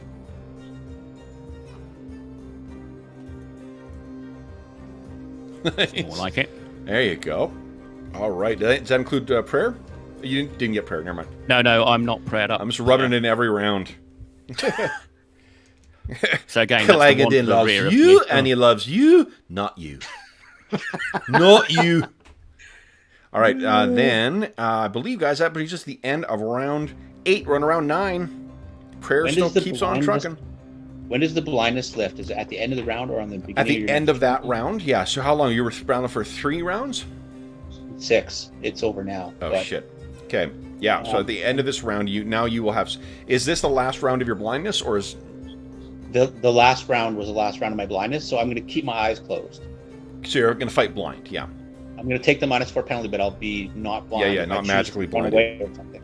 Makes sense to me. Okay, then. Who is Mo? Are you up, or did you lose last time? You lost. Gotta roll that 1. We lost last time, so yeah. So Andrew, we're up to you again. This time, a little softball for you. Beat my 10. You watch.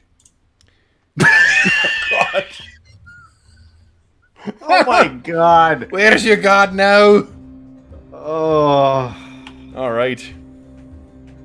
Then Lex is up first. I'm on a 13, so tied with Tom. Lex, you're up first. What are you doing?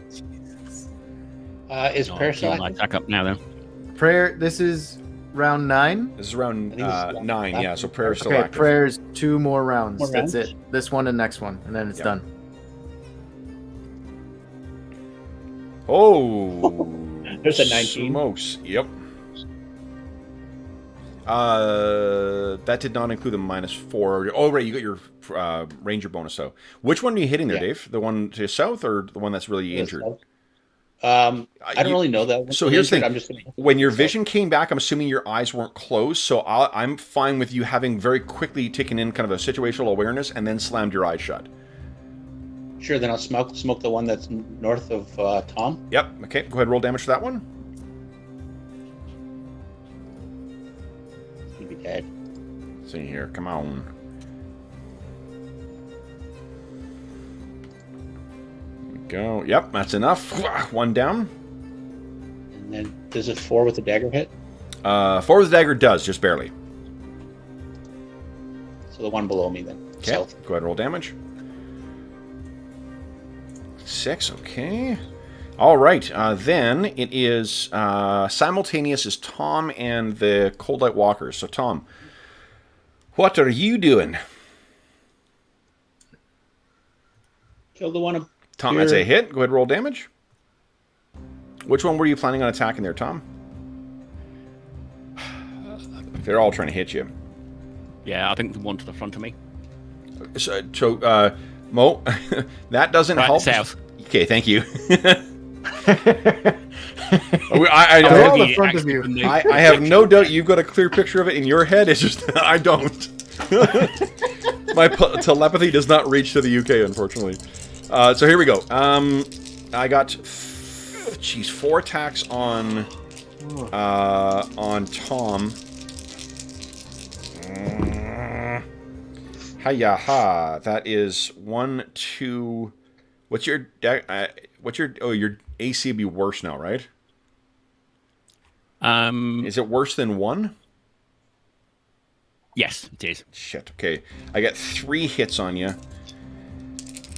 That is fortunately 1 point of damage, 1 point of damage, and 4 points of damage. So only DR applies against each of those. So you only take 2 points of damage net. But I do need 3 saves from you, from these things. Lex. That's the deck, isn't it? Lex, I hit an AC 4. Is that good enough? Lex has an AC of 3. 3, okay, and that's with his modified dex? So yeah, he's only got AC 4 with the armor and a -1 from his dex right now. Oh, so very okay, nice. Barely miss getting tagged by this thing. And then Cola. 1 fail. 1 fail, so yeah, your dex goes down by 1 again. 18. Cola, you're hit this turn. It was bound to happen at some point. Only 2 points of damage, though, so your DR does apply, but I still need a save versus death from you, please. Okay. Is that before or after DR? That is... Well, DR doesn't apply against your save. The damage is 2 before DR. So okay, so then the damage is nil. Correct. Yeah. And then the... Save versus death, please. And your dwarven save versus bonus... death, I have +1 for prayer, but I don't get the 4 + 4, so it should be -3 in total. Yep. Okay. Boom. No, it should be minus... Yes, you're right. Yeah. -3. So okay. managed Success. it anyway. Yep, barely. Very nice. It's cleric I'm saves, not man. more blinded. Pretty freaking good. All right, so that is the end of their turn. Then it is Cola's turn. What are you doing, Cola? I'm gonna keep trying to swing at this guy. Go ahead. While I've still got multiple attacks, might as well. Boom, boom. Oof, not like that. Not quite good enough. Then it is second pass, so Lex, go ahead. Tom, go ahead. Cola, go ahead. And I really can't, with the Axstorm MacLeod inactive, I picture it like a Masters of the Universe era character, with like your arms just start spinning around. Woo! That's -1 with the mind. I did manage to include my minus for blind this time. Excellent. That's a hit from Cola. That is a hit from Tom. Really well, everyone hits. Yeah, go ahead and roll damage. Lex, that's 8 points. 9 points for me. Nice. Oop, that's 5 damage. Sorry. 5 damage. Okay, and then it's 9 for Tom. Oh yeah, I rolled a 19. Lex. 4 points of damage. That nice. And Mo, no joke. Like, instead of saying south, I was actually thinking, I'm like, oh, it's the one in front of Tom. So apparently, I am reading minds now. All right. So that is. I could see that, like the way the avatar is like looking out at the screen. So down, immediately down is like. I know, front. like there are tokens you can get that are like looking straight down kind of stuff, but I just think it looks terrible. Like it looks. Yeah, I've never really liked those. No. So then, guys, I guess it brings us to the end of the round. These things are barely hanging around. We're on to round 10, last round of the prayer bonus. It's almost like Kevin's been counting. Oh no. Just like he's eager for that to go away. I don't. You killed the one that that had the penalty. So all right. Yeah, true. Then Well, let's then see here. maybe I'll just have to cast another one. Who rolled initiative last time? Was that? Was me. Oh yeah, you tied. So you're not. You haven't lost. Ugh. Andrew, beat my 9, please. Well, let's hear. Here we go. 6. Hey, finally. I'm not until 12. Oh, so am I. Simultaneous with Cola. So Lex, you're up first. Let's see it.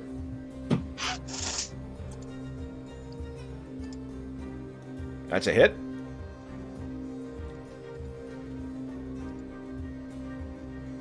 And that's a hit as well. Go ahead and roll damage. Let's see what happens. 12. Holy smokes. I don't think you can possibly do... there you go. So again, stab and you slash, and another one of these things goes down, even though your eyes are squeezed shut. Then it'll be Tom on a 9. What are you doing, Tom? Yeah, I'm hitting the guy. Solid hit. Go ahead and roll damage. Nice. Another one down. Then it is Cola simultaneous with the remaining Cold Light Walkers. So Cola, go ahead and make your attack roll first, and then I'll make my attacks on... Actually, I'll make my attacks on Tom while we're waiting here. Tom, I get... Shit, that's a 7. 7, that's a hit? Wait, the AC 7, No. you mean? It hits AC 7. Yeah, so it's that's a it's not miss. good. No, it's a miss. Yeah, Tom, what is your AC currently? It would be 2. That's with all your dex loss so far? He doesn't have a lot of decks. Yeah. No, but like he's lost so much 1, dex. It went down to 2. First time I lost the dex. Right, but there's a point where you start getting dex penalties too. What's your dex at right now? No, I'm on 9. I think if I go to 8, it starts then, doesn't it? Okay, got it. I'm very close to it. Okay, so fortunately this was a narrow miss on you. And then on Cola, 17. I hit an AC of... oh, you're blind. Sorry, actually, that is a hit on both of you guys. You take 1 hit, Tom. You take 2 hits, Cola. But Tom, you don't take any actual damage. I only rolled a 1, so your armor protects you, but again, it freezes through that, which would make a save versus death. Cola, you take 6 and 4 points of damage. DR applies against those, and I need another save versus death from you. 2 of them, please. Did one? Okay, so both those are saves. Both are successful. And Yep. then, sorry, you said 6 and 6 points of damage and 4 points of damage. You'll take 6 net. Oh, 6 net. Yeah. Okay. Yep. All right. Then it is second pass. So everybody, Axe Storm is still active. Last round of it. This will be the last round of Yep. it. Go ahead and make all your second attacks, guys. I'm waiting on Cola to see what he does. Okay. Here we. Oh, nope. That's minus 3. Oh. Ugh. Damn it. So Tom, that's a hit. Axe Storm was countered completely by blindness. Okay, 10 damage. Nice. on your left. That's why. Yeah. Go ahead and roll damage. Could I actually step back 5 if I'm assuming we're well enough? You're blind. We know each other in So, combat. the thing is, you All right. don't... If you step, you're going to take an attack of opportunity. There's no step in... Yeah, okay, well, I'll just leave it till someone else tells me. Yeah. Or I'll kill this thing. Okay. Go ahead and roll damage there, Dave. Yep, it's down. Nice. So another one falls beneath the combined attacks of you guys. Then it's the end of the round. We are on to round 11. Prayer Lex is... talking while he's moving around Cola because he knows Cola's swinging his axe like a madman. Yep. Stop swinging, you maniac. Is All there right. a way that I could like take some sort of awareness check to see if I'm configure that he's there and try to aim better, or is the blind like it won't mechanically affect Wait, my are blindness? you trying to hit Lex? Are you trying to hit? Kevin. Shh. You don't have. No, to I'm just wondering, like, if he's. Oh, it's dead anyway. It's dead. Yeah, Lex killed it. It's dead, and Yeah. I told you to stop swinging because I killed it. All right. Okay, yeah, that's probably good. If you Then- tell me to stop swinging, that's helpful. Andrew, you're still rolling initiative, aren't you? I am. Yes, guys. Then now would you kindly beat my 3? Well, that's more challenging, you see. Yeah, see, no, that's... All right, so I got my attacks on Lex, or not Lex, on Tom. Tom. One hits, one misses. Tom, you take 3 points of damage. DR applies. I need one more save from you, please. Okay.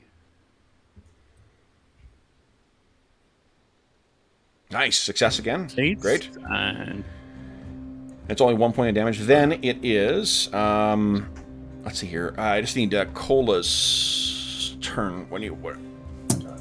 Oh, right. Sorry, I rolled it and then I forgot to actually add what the hell I'm doing. That's okay. Okay, nice. Lex, you're up first. What are you doing?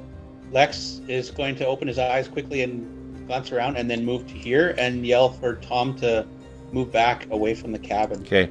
I do need you to give us a save versus spell. Yeah. So these things have been... I'm not rolling... I'm not narrating it the whole time, but I mean, they've been sort of constantly pulsing. Yeah. These are also... They seem to be doing things more than what... Shit. Blinded again? Yeah. So then you're blinded for 5 rounds. These things seem more powerful than the ones you face. You may remember, it's been a few months now, but the ones you faced before did either the blinding or the attack. These things seem to be combining them. Okay. So then it is Lex up. So Lex has moved and squeezed, tried to sneak a look, and that blinding light turned towards you. Tom, you're up next. What are you doing? I'm hitting. Nice, nat 20. Give us a d20 roll.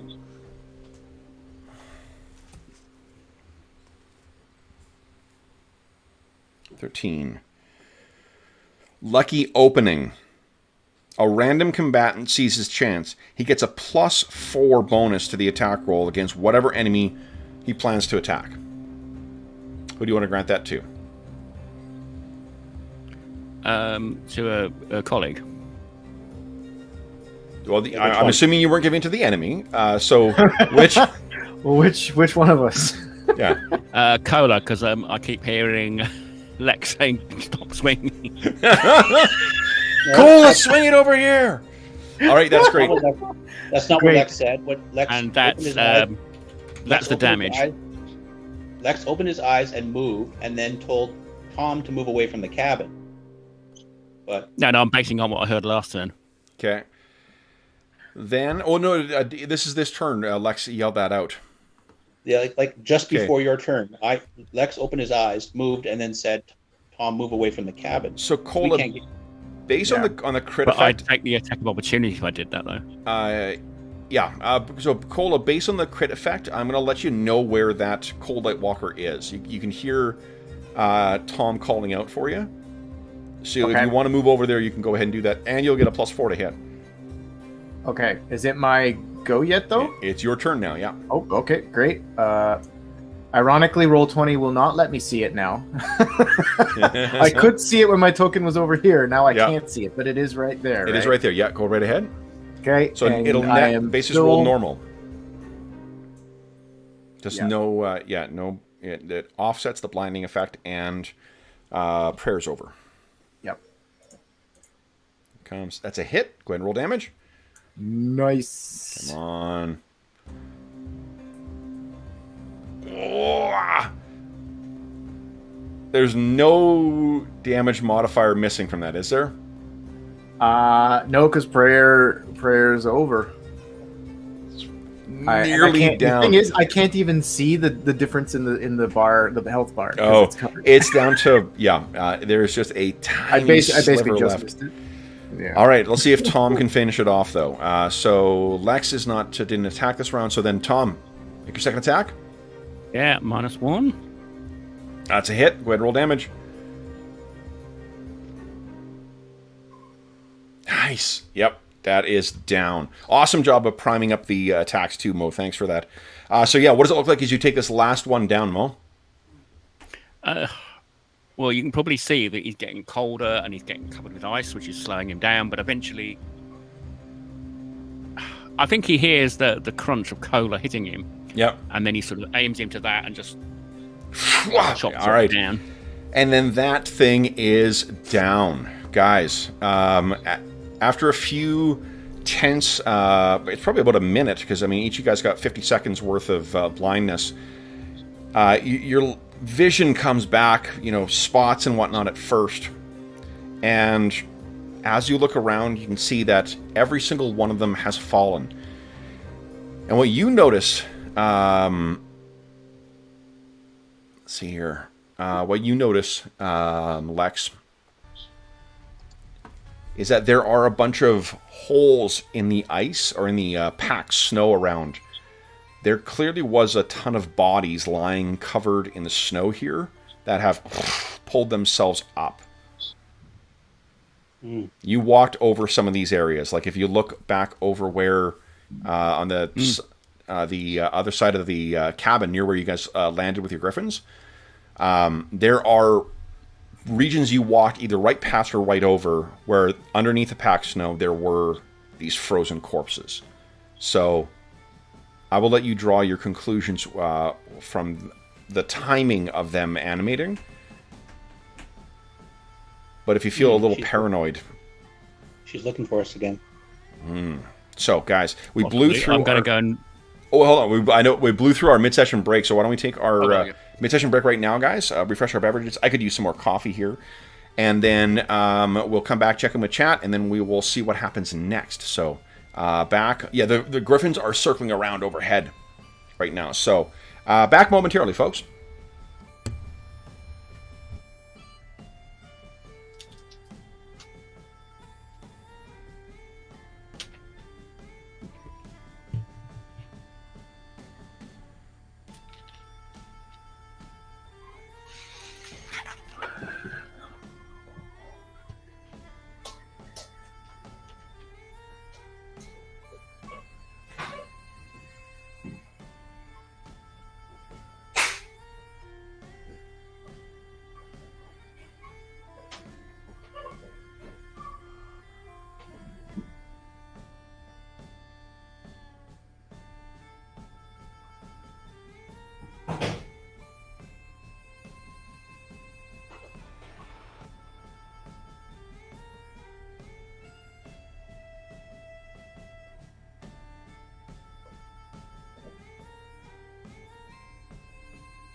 All right. Let's check with chat here. Oh, man, I don't know if I slept funny or sat funny or what. My back is killing me today. All right. There we go. Good weekend, everybody. I hope everyone's having a good start to their Saturday. Fred, what's going on? Mr. Sid, hello. I want to play. Yeah, it's AD&D 2E. Just something special about that. Playing that edition again. Let's see. Crumb, what's going on? Hello, welcome to the weekend. Or hope is. Oh, no problem. Yeah. Brandon just got back from a long camping trip. Yeah, no problem at all, Brandon. Ice King, what's going on? There were tons of magic missiles yesterday. We saw lots of magic missiles at yesterday's session. 0 today so far. Axe Storm of dead NPCs. Completely correct, Wayne. Nice. Alrighty. Coffee and crits. Who else is in here? I think it's everyone. Brian, what's going on? Hope the weekend is off to a good start in the park. And that is it. Alrighty. Chad has suffered a TPK. Well, I'm very sorry for for that. Alrighty. Then, okay, we are turning back to our heroes. So, guys, with the last of them fallen, the Griffins seem more willing to land again now. What do you guys wish to do next? And who has the object? I don't know if anyone grabbed it. Probably Falcarol. Summerstar. Yeah, I know somebody did. I just couldn't remember who snagged it. I have no doubt it was him or Gorwin. Okay. I don't, unless they put it in the party stash. Okay. So, what do you guys wish to do next? Hold on. I'm gonna do.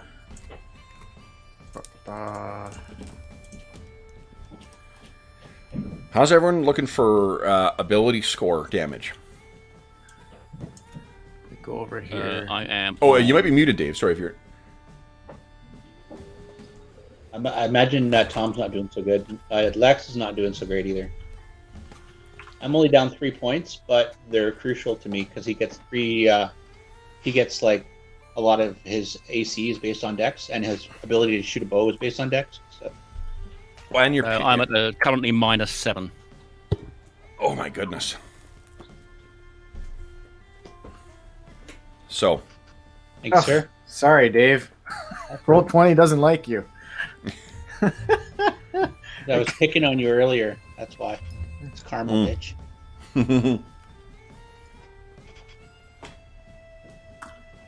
So then, I guess I have healing spells going around. You want to heal Tom up? He's pretty banged up still. Or did that? Is he? That 8 was for him.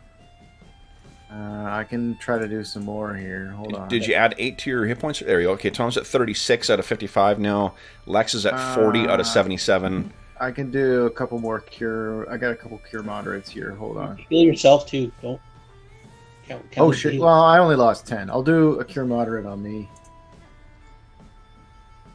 Okay. And then yes, what do you guys? 34 plus 3, I think. Right? Yeah.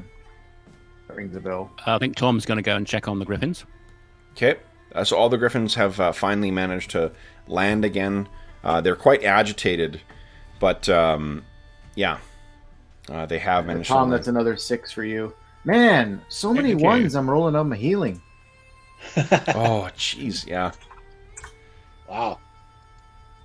Another 6. You know what? It's the presence of Auril. Yeah, really. Yeah, probably. Trying to thwart your magic. The bad weather is beginning to pick up again. The snows are starting to blow. So these bodies that attacked us, these cold light walkers, they rose from nearby. We can see where they clawed their way out of the ground.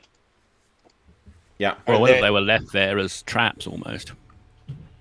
Traps, or whether it's something that happens to people that die out here. Or she summons the dead, raises the dead. I don't know. You guys had heard about cold light walkers before from what's his name? Ostin. Ostin, yeah.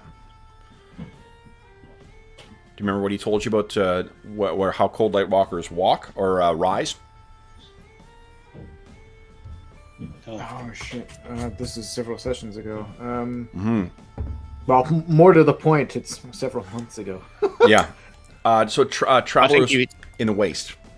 Those that die in the waste can sometimes rise. Whether because Auril is she has her manifestation now and seems to have a particular a particular goal with respect to the Icewind Dale, but that it's just something that happens. It's a type of undead that manifests out here for those who die of hunger or exposure, bless you, or sneezing too much.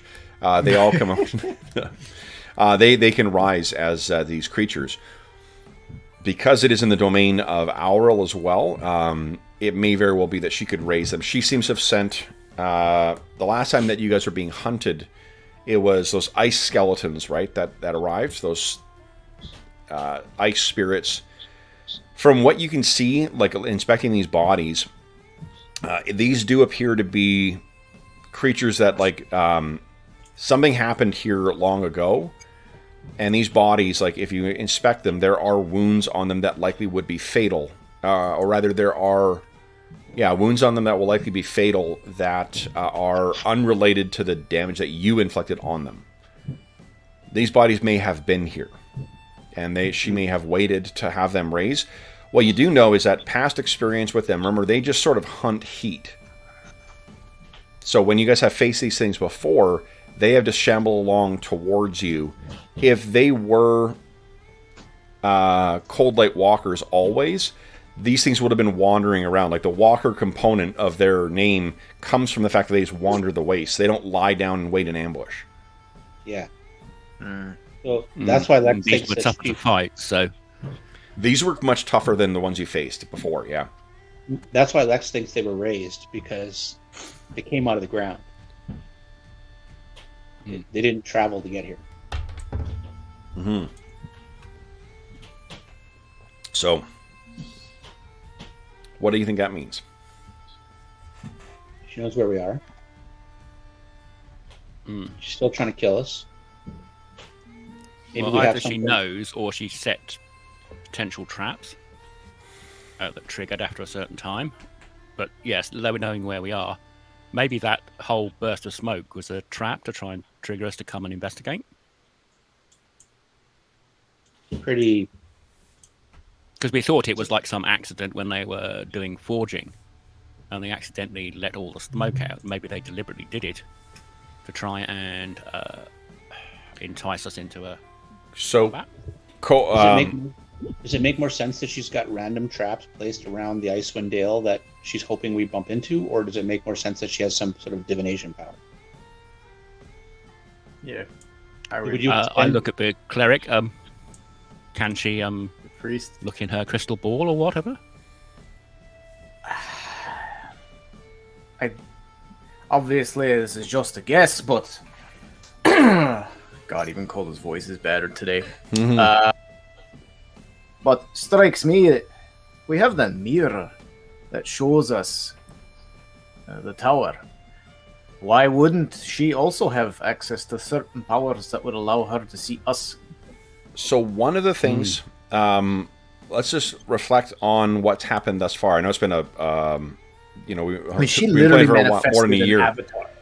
So, and when did she manifest an avatar? There's 2 times that you guys have seen her manifest an avatar against you.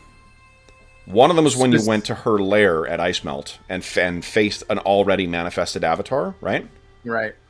The other was we were out in the wilderness, and we had it was specifically in reaction to us acting directly against her. It was after we killed the dragon. No, it was after you guys faced 1 pack of black ice berserkers. And you guys found a talisman on them. And after I can't remember if you destroyed it or you touched it or what, but that's what brought on the swirling of mist and whatnot. She manifested and sent those waves of ice creatures or ice skeletons against you guys. Right. So is it black ice inside this little sphere that you guys found? I had specifically asked about that, and we were told no. It's definitely not that. But it could be Netherese. No. There's definitely Netherese tech in there. But how would you compare the workings or the beliefs or goals of a Monitor and those of Auril? Who's a Monitor? A Monitor is the Morning Lord. Oh. I would think that they are directly opposed to one another. So if she thinks that we've got, it's very likely she'd had a hand in what happened in this little hunting lodge / makeshift lab. What makes you think that? Well, if this group of people were trying to create some sort of device or weapon to counter her magic here, she probably wouldn't stand for that. So what you would know... If she thinks that we now have this power or that we're accessing this, she would have tried to stop us, right? So those are 2 different things. Her acting against you is one thing. Her having any hand in the accident is another. You know that the gods... No, it was an accident, yeah. The gods have very specific domains over which they have influence. Hearth and sun and fire and heat are most assuredly outside of Auril's power. Hers are cold and death. Right. Okay. So the accident was probably an accident, but it would have alerted her to what was going on here. I don't have any doubt that she would have been like, oh, what's that big bang? And then investigate and go, oh. You think Yep. so, do you? And So then you guys now we're here. have seen escalating influence of different gods in the Icewind Dale now, right? Like there was the manifestation of Falcaril's god, Solinar, when you guys faced the dragon and the army at the end of the Dwarven Valley. And yet no manifestations of Clangeddon. I see you, Clangeddon. Just letting me down. Hasn't there? Hasn't there been? He sent you, did he not? Oh, well, I mean, I don't quite think that highly of myself. Or maybe that's the problem. So if this, because you do know that this device incorporates both divine and Netherese arcane technology. If a Monitar is extending his influence too, just like you said, Dave, it'll be like a ping, right?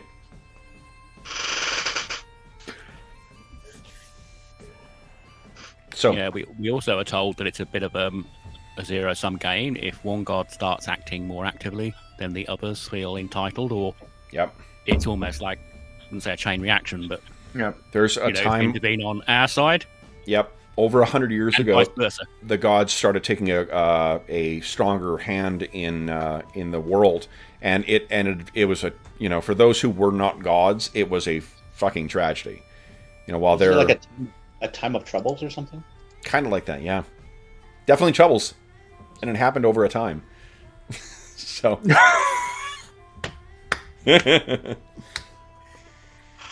Okay, so okay. So taken together, what does that tell you about this device, and tell you about the likelihood of her watching you? Oh well, we've got like tunnel vision radar on us right now. We might as well be on CCTV. Not that we know what it is. We get the hell out of Dodge.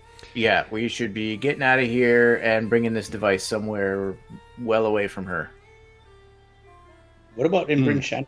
It's the only person we really know from the Morning Lord is in Bryn Shannon. Yeah. Yes, although I would recommend we don't flash this thing around too much if we're in there. I mean, remember, we can barely go into Bryn Shander without drawing attention to ourselves, and we definitely don't want attention drawn to ourselves in there. We also don't know if she's still in place. In Bryn Shander or still alive, even. We don't even, yeah. I mean, it's the other way. I mean, I'll ask Cola. Is there a way of like putting it in a lead box and dampening its emissions, or is it just too powerful? I don't know if that would even diminish its effect. And the fact is, it may, even if it were to successfully block whatever aura it puts out, Auril knows we have this, and she can follow us. She's shown that she can follow us. Well, hold on. Has she? Think of the times when think of the times when her avatar is manifested.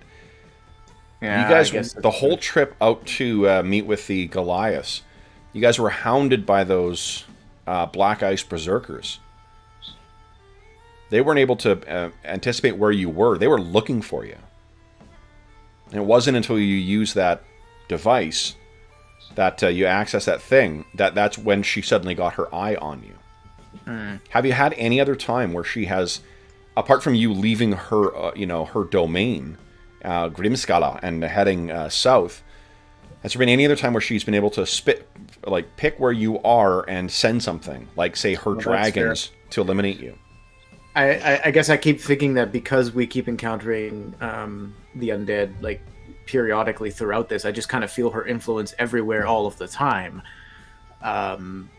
Perhaps also Kola, because he's just a little bit more attuned to this. He fears that he's constantly facing her, seeing manifestations of her, but maybe he's seeing things like he's not. And this is where, like, I think like the distinction, that coincidence causation distinction, is important for your characters, because remember, like, the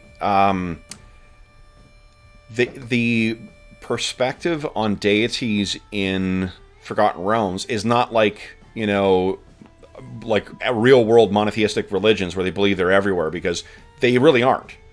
There's clearly delineated domains, and when the eye of the god or goddess is on you, then yeah, that's definitely a problem. But they are not omniscient and omnipresent the way that monotheistic faiths are, right? Like that is something that you clearly is manifested from the limitations on their abilities, from the specific domains they have, and also from the fact that everyone doesn't, in this world, worship the same god.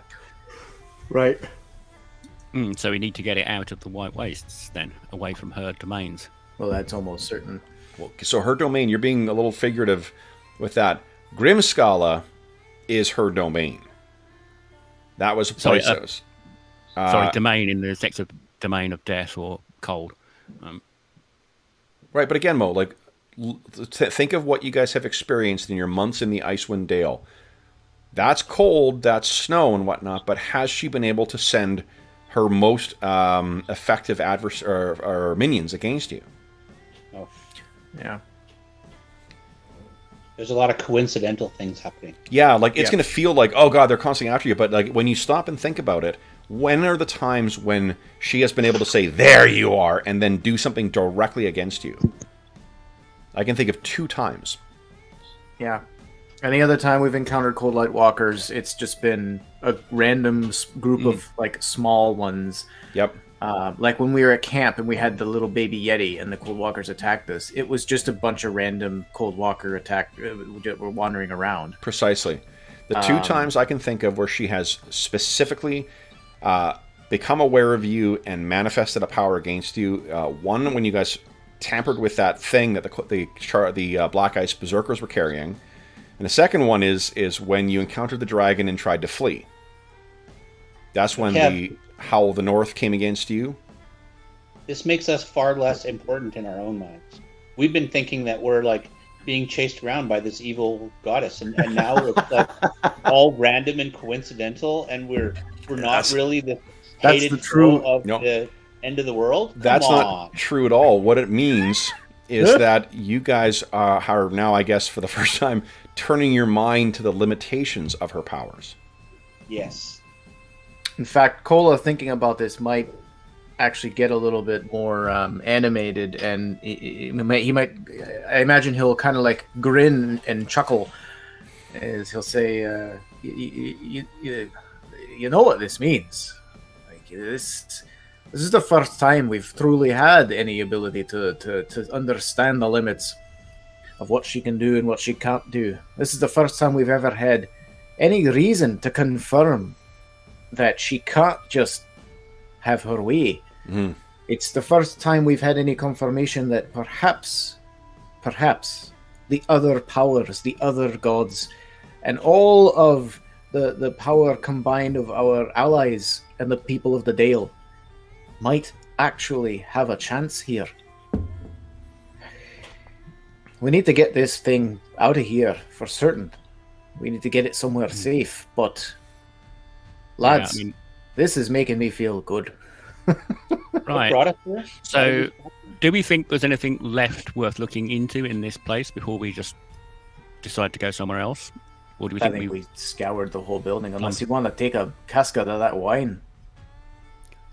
But Alehead's not here to carry it. Well, who had that bottle? Oh, sorry, wrong campaign. No. Lex does have a bottle that has several different compartments in it, but we filled them all with water. Did we? Some of them have holy oil in them, and then I think the rest of them have water, so that we were assured of a source of fresh water, just in case. Well, if we're going to Bryn Shander or somewhere to drop this off, maybe we could take some nice wine with us to have a nice meal. I have one We day. could help recharge the ring. Sorry, Dave, go ahead. Go ahead, Dave. Yeah, so we've been talking over you. What were you saying? One day of fresh water. Oh. It holds 20 units of fluid. And right now it's holding oil of phosphorus, 9, 1 fresh water, a potion of sobriety, and a filter of love. Okay.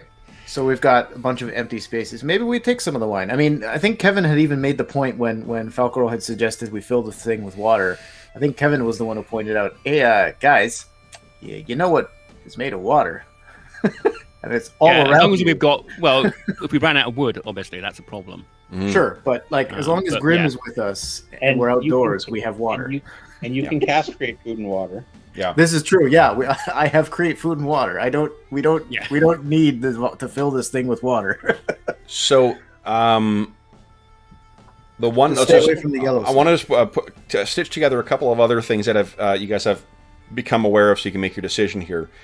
This device, this new object that you guys have come across, the Summer Star. It is definitely, it has a components and etchings that are prayers to Amonitar. But it also definitely incorporates an element of Netherese technology, Netherese arcanic, knowledge. Right. What faction do you understand is running Bryn Shander right now? It's whoever the placeman, the Lustan group Our Arcane Brotherhood. Yeah. What are the Arcane Brotherhood looking for right now? Yeah, that we need to make sure this stays away from them. Maybe we go and... I think what we can do, we bring this back. Maybe give it to the Thane underneath the ground. We give it to the dwarves for now to keep safe. We can make a trek. Well, not necessarily all of us. I think the demi-humans are not a good choice to go to Bryn Shander. But if we could send a group of us in there to speak with our contact, or find out if she's alive, tell her about this, maybe bring her to the valley, and then talk further about this. And then I think our next step, we've been talking about making another trek out back east to go explore the Netherine ruins some more. Maybe this is telling us we need to make that trek. Ola, why don't we just take this with us? We're off in some Netherese ruins. She's not going to be able to find us. Well, that's fine. I'm just saying, if we wish to contact, I forget her name already. Mithran. Mithran. If we want to talk with Mithran, I don't recommend you bring this thing with you into Bryn Shander. If you're caught and they find you with this on you, then we've just given our potential enemies a weapon of unknown power. I recommend we keep this thing secret for a while and bring her to us. Mm-hmm. Yeah, that's what I was going to say. I said we just we definitely don't want it anywhere near the Arcane Brotherhood. So that we keep it on us, try and figure out what it does, and we'll just go find some Netherese ruins. That was the original plan, right? I mean, I just thinking if Mithran has any way of helping us. Yeah, I think go for Mithran. But obviously we have to do this carefully because we don't want to take it with us. And we may have to disguise ourselves because I think everyone was pretty much well known. Well, I mean, Tom, of the three of us, only you can walk into Bryn Shander right now.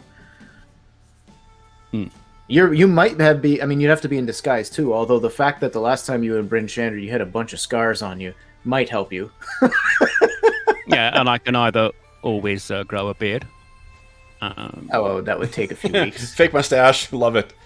Hello, my name is Guy Incognito. Leclerc. Or Lex, I take the point that maybe if we don't need Mithran, maybe we just go and figure this out. I mean, I'm sure that Grim and I might be able to learn something from this if we go there. Or not. And there's no guarantee that she's even there. Or still alive. No, sorry, I'm agreeing with you. I'm seeing your point of view that sure that between us, Grim and I, if there is something to be learned in the Netherine ruins about this thing, I'm sure that between us, Grim and I could figure it out. I just... Would that giant head we spoke to be any use, do we think? Maybe, but his head's still stuck about 1,000 years ago. Yeah. Well, and communicating with him was really difficult. Netheril, I think, is like 4,000. Yeah. Yeah. I just don't understand the whole drive to go back to Bryn Shander. Well, I think the idea was we wanted to check on the politics because obviously that's the centre of the 10 towns. It's the political power. So we want to try and mobilise them as well. Well, I think we know that the 10 towns is pretty firmly held down by the Arcane Brotherhood. But knowing what we know about where Auril is, we're not going to launch a campaign through the sea of trackless ice with an army of people from the 10 towns or the dwarves. It's not something that they're going to be any help with whatsoever. It's going to fall on us. Yeah, And I if think we're not, we did. Sorry, go ahead. and if we're ill-equipped for it right now, we need to get better equipped. And Okay, yeah. Yeah. Bringing our allies to the valley was more about a last line of defense, and I think it was more about unifying the peoples and making them feel like they can take a stand. And if anything, to be honest, I think it's more to do with what we do in the valley after, not the valley. It's what we do in the Dale after we deal with Auril, is why we're doing that work of bringing them together. Because if there's going to be any semblance of society after that, they got to be working together. But I think Lex has got a point. It's going to come down to us. and just out of character, Lex doesn't really care about politics. So it's not that he's trying to shoot down your ideas. It's just, if you've noticed anything in the past, it's like politics of one faction versus another are less of a concern than big picture. Yeah. Right, well, let's make our way back to the ruins. Do we leave this place here? Do we? What, trying to get into the ravine? So where you had the reason you've been sent here in the first place, Lex, is the dwarves actually asked you guys to inspect it. True. We should at least report back to the valley. The dwarves were concerned that the blacks, when this mishap happened and this person died, who had created the Summer Star, the thought was that the black plume of smoke seen in the middle of nowhere, kind of north of here, they thought it might be an accidental emission from Dvergar forges. Oh, because they thought, well, like that makes more sense now. Where this, like, to transport that much black ice so quickly, it seems like crazy to think that they would be able to transport it all the way back through the Underdark to them. They thought maybe this makes sense that they've got a hideout nearby. You know, this little cabin here, this is almost certainly the source of the immediate fire that they saw, but this doesn't necessarily preclude the Thane's concerns. It doesn't mean that there aren't Durgar at work here, but it just means we didn't find any evidence that there was. No, and I mean, there's all that huge cache of black ice that was stolen. Yeah. So there's no ideally question. we want to stop her using that. Yeah, there's no question that the Dvergar are active. Both the ones that made the raid on Caer Dineval and the ones that raided the cache that had been secured deep under their valley. Just that this is not their outpost, or doesn't appear to be their outpost. Yeah, that's the other thing that worries me slightly about leaving the Morning Star. Summer Star.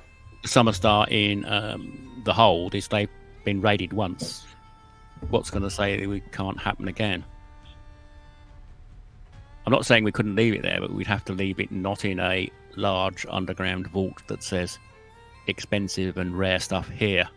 Oh, if we're going back to the ruins, I think we're taking this thing with us. I don't think that's a concern. Oh, yeah. Okay, yeah. Okay. Yeah. I think we just need to go report then. we just need to drop by the valley to report to the Thane that we didn't find any evidence here, anyway, of Durgar activity. And then we... Go ahead. Sorry, Andrew, I thought you were done. Well, I was just going to say then we move on to the ruins, but that's it. How much does a keg of wine weigh, Kev? Keg of wine. Good question. And it's just like what this is size? some kind of fancy wine that we can bring to the dwarves. Yeah, this is it's something that's imported as well too. Give me 2 seconds. I can tell you what it is. I'm just looking at. Does PHB not have a weight for a cask of wine? Depends how big they are. 1 gallon is about 8 1/3 pounds in weight. Okay, what's the barrels as well too, right? So it said 10 pounds a gallon, right? To allow for the. But it depends whether it's a firkin, whichever the various sizes are. Well, I mean, between the Wilderness Survival Guide, Kev, you don't have your brewing brewmaster guide to AD&D. I do not. No. Well, I'm sure there's a Chivalry and Although I do Sorcery have one supplement for Pathfinder First Edition. There's a whole thing about magic. What do you call it? Magic beers for dwarven alchemists. Let's see here. Okay, I do not see it in the... Yeah, pitcher of wine is 2. Yeah, I don't see it in here. So, let's say it's cask of wine with everything else. I think maybe 30 pounds. 50 feels too heavy. 20 feels too light. Okay. And the griffins have pretty strong. They're like they can carry quite a lot. Oh, it's like 300 pounds. I think we found. Yeah. So I think we maybe could probably eat strap. Maybe I'll go 2. How many Sure. kegs of wine? Yeah, there's more than enough to fit for you to like overburden your griffins. And we don't have far to go, right? Like look at where we are versus the Dwarven Valley. Like we'll get there. They might have to fly a little bit slower, but it still wouldn't take long given the distance. So this is Sweetberry Summer Wine from the Desserin Valley. Sorry, Mo, I think I interrupted you. What were you saying? Yeah, I think when we worked out the carrying capacity, I think we're all well under the limit. So an extra 60 pounds is... Yeah, you'd still have plenty of lift. So Desserin Valley is known as the gateway to the north. It is situated between the Sword Mountains and the High Forest. Sweetberry summer wine from where? From the Desserin Valley. Oh, you're editing the note. I was in there, but I'll get out of it. Okay. I was just going to let's say like, well, the dwarves normally drink ale, but if we bring them a batch of wine. Oh, the dwarves they put on a big stink, but they'll drink whatever they can find. Yeah. That's kind of what I was thinking. Well, and it gives us something different to drink. We're not always stuck drinking dwarven ale. Oh, I mean, what's that, Lex? What did he say? How many kegs that's fun. Is everybody putting 2 kegs on their thing? Yeah. Yeah, I think so. Okay. So bring 6 kegs back with you. All right. So then ourselves sell 5. So you guys, let's see if anything happens. Anything of interest happens on the way back. Let's see. Do we want to dump the White Walker corpses in the gully? They're not one of these undead that come back at midnight or whatever. I'll ask Cola. I don't know. You know what? Let's put them in a pile, and then I'll sprinkle some oil of phosphorus on them. Maybe 2 charges. Okay. 2 charges. I do recall we've had to burn them in the past. That is the thing we have done. 2 charges of oil of phosphorus. Yeah. Okay. We'll burn the bodies. Burn the bodies. Give them a second funeral. They didn't really deserve to be raised. I mean, they didn't really have a first funeral either. No. From where the bodies seem to have risen. Raise it close to their previous lives. Yeah, where the bodies have risen, it most definitely were not laid to rest with any kind of ceremony. At least not any rituals that you are familiar with. Can you say a few words, Master Dwarf? I will. I'll give a prayer to, probably not Clangadin in this case. I'll probably give a prayer to Ladagar. I can May sign the these spirit souls upon to it, you, Ladagar. that they may serve you well and on death. No, probably to Berenor, if anything. I think because I think that would make more sense as the mother creator. I wonder if there is. I can't remember if what God kind of serves as the keeper of the afterlife. Yeah, God in the dwarven pantheon. I also do not know. Okay, let's see here. I'm just looking through my. It's not Clangadin. No, he usually just sends people to the other god. Yeah. Yeah. Okay, let's see. Avatar. Send them back once they came. Not Dumathoin. Dumathoin.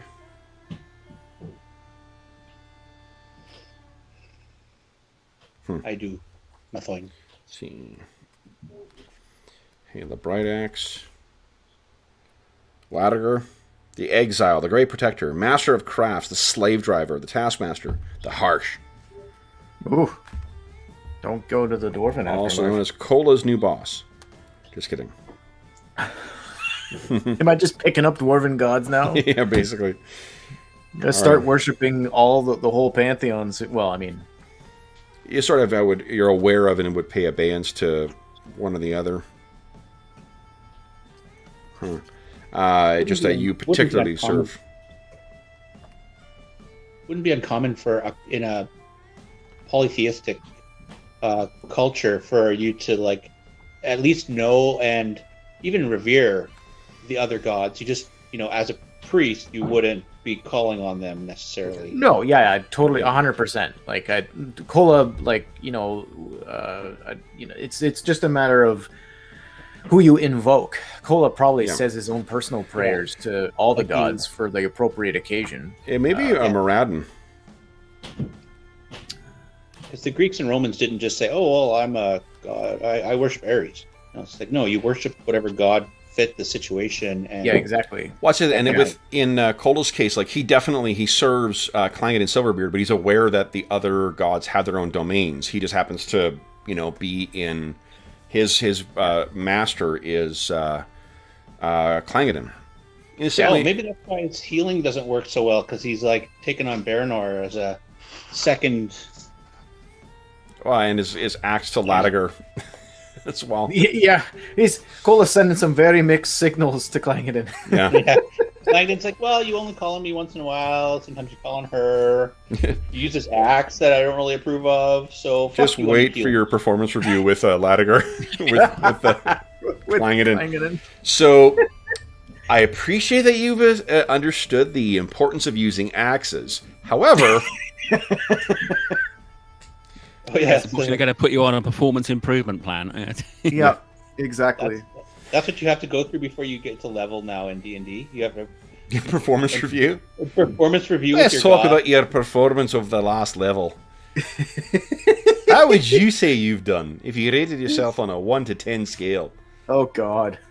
How about that spiritual weapon that you keep firing off and hitting your allies with?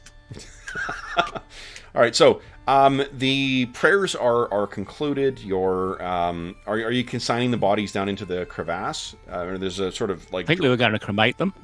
Cremate them. Okay. Yep. Okay. So they are.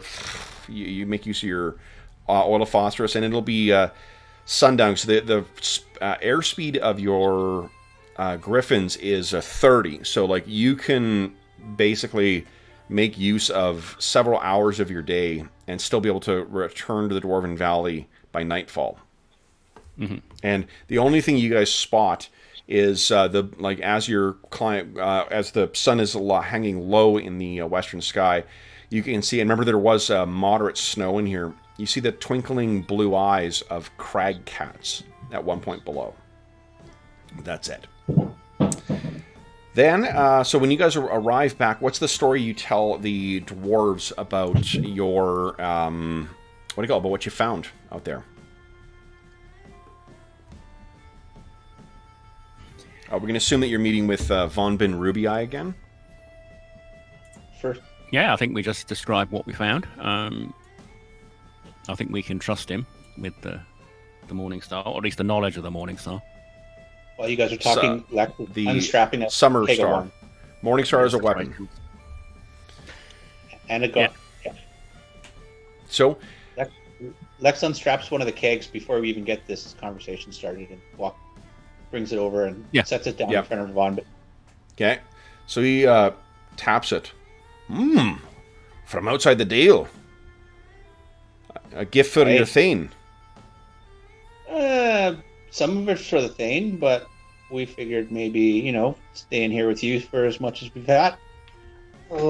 Restock the coffers. This one's for you. He kind of taps the summer wine. Our cursed kin are not known for enjoying these types of sweets. I take it you found no sign of the Dvergar. That's true, William. This was just a hunting lodge. There were no sign of our dark brothers anywhere. He looks you guys over. You did find a scrap, though.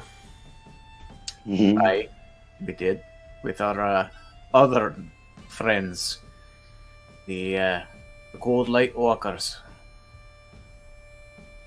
His brow furrows. I've heard of such things, but not seen them. Pray More that you Walking don't. Dead. How did they start the fire then? Fire. Oh, well, in that case, I explained there appears to have been some sort of magical accident. It was obviously it's been set up as a research lab, and there was some catastrophic failure. By whom? Well, we found that letter that was Copper I'll was the show him one the that letter. stayed, and then there was What letter? I'll here, and I hand it to him. It appears they were experimenting with I lower my voice with some netherese magic, trying to counteract the effects of Aurel. And it seems like it didn't go according to plan. Netherese magic. So did you say to contact Aurel? No, to counteract. Oh, counteract, right. Let's see the thing here. We're tired of getting our butts kicked. We want to join your team. Yeah. Do you know who's this MacLeod that the letter refers to?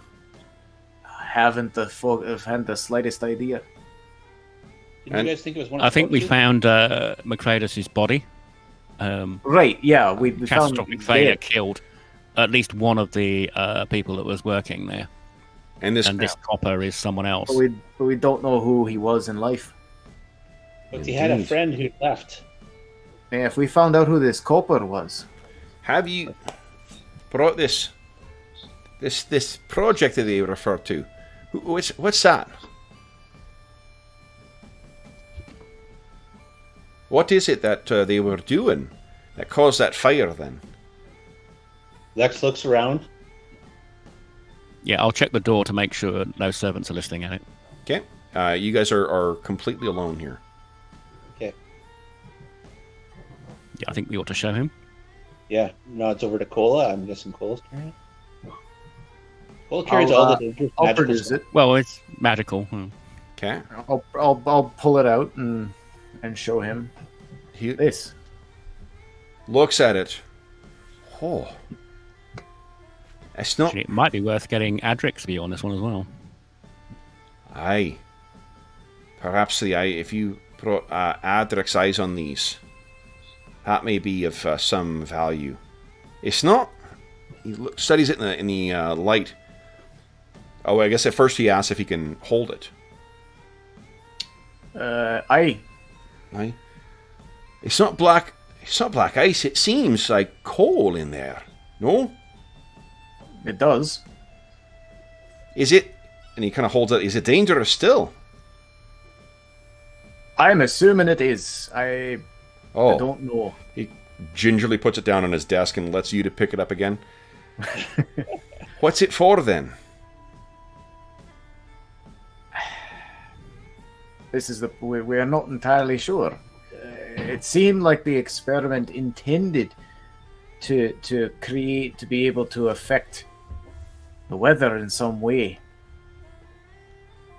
To You say it's- counter the cold. The name given to this thing is the Summer Star.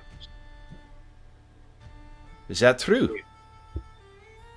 According to what it said, according to the writing on it, and according to what So then, evidence we found in the lodge. he's stroking his long white beard. It's a weapon then.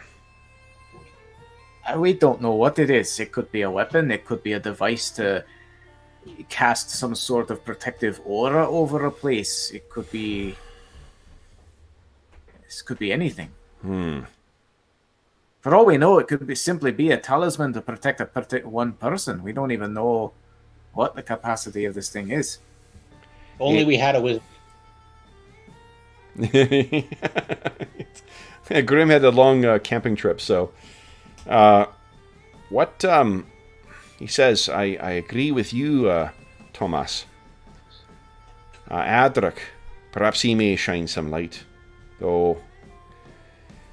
You see, this is the same, And he kind of touches the rings on it. This is what they've been searching. This is what those from the Brotherhood, what they've been searching for. No? This is the type of thing they wish. Be something of interest to them, yes, and therefore, for that reason, something to keep away from them. Indeed. What do you plan to do with it then? Right now, unless Adric has anything else to add to our knowledge of it, I think we plan to take it back to where we can find more information about the Netherine power. Back to the ruins we know of. The ruins. Back to the caves then. Aye. Well, if this is a weapon, this will be the first we've seen. Perhaps we may have something to throw against her then, too. We also believe. I see this as a boon, as a good sign. I think we were thinking these creatures that came and attacked us. Aye. And they were organized. They were driven by intent, unlike we normally encounter them in the wilderness. And when we really sat and thought about it, this has only happened a few times before. It seems that, and by that I mean that they seem to have been driven by Aurel's power and her intent, specifically because we encountered this thing. So the creatures, those cold light walkers, you found them after you got this? They were raised. They didn't come walking. They were raised. Curious. Only after. And that's only happened a few times. So if she had the power to raise those at her will, but she did not do so until you gained this thing, perhaps she could not. Perhaps this is beyond her influence. That is a possibility. Certainly, it's the first time we've seen any hint of. And that is. Any weaknesses. We despaired. Truth told, we despaired when you returned from the island without defeating her. We despaired at a thought that we would find any to compete with her might. And he's looking at the summer star the whole time he's talking to you. But this, though, perhaps this is something that could be used. This, if you can divine its use and function, then this may be a weapon you can use against her. Is there an equivalent of an insight check? Not that I don't trust Vondon, but like I want to kind of get a read of. Nope. You kind of judge from context in this. Yes, that's totally cool. Yeah. I'll walk up to him and I'll put my hand on his shoulder. Friend Vondon, we too despaired when we were so thoroughly handed a defeat at her hands up north. Honestly, we had half drafted an email to the fucking DM. But I think we need some caution here is well advised too.